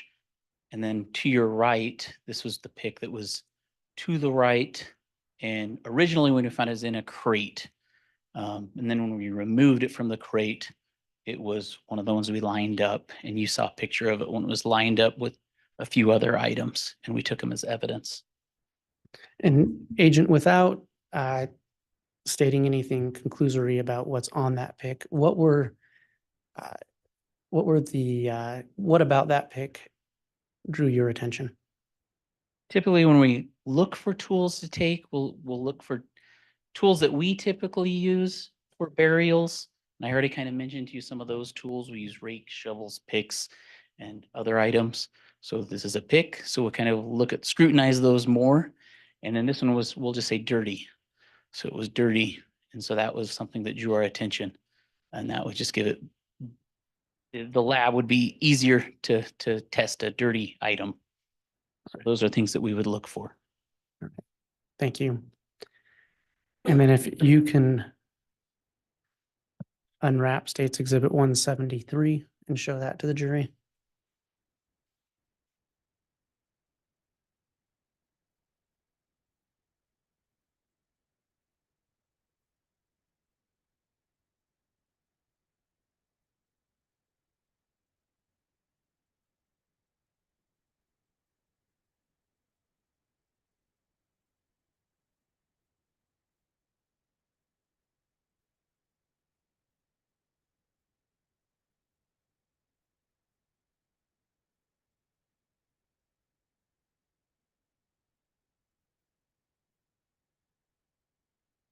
If you can explain what that is and why you collected that item.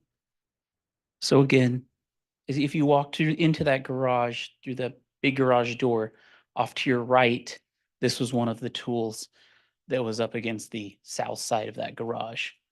And then again, it's just a tool that we typically use when we're excavating, and a tool that could be used for a burial. And then we had already excavated and processed the fire pit. And so it just seemed dirty, a tool that we would be interested in for this scene. Thank you. And it could be wrapped up again.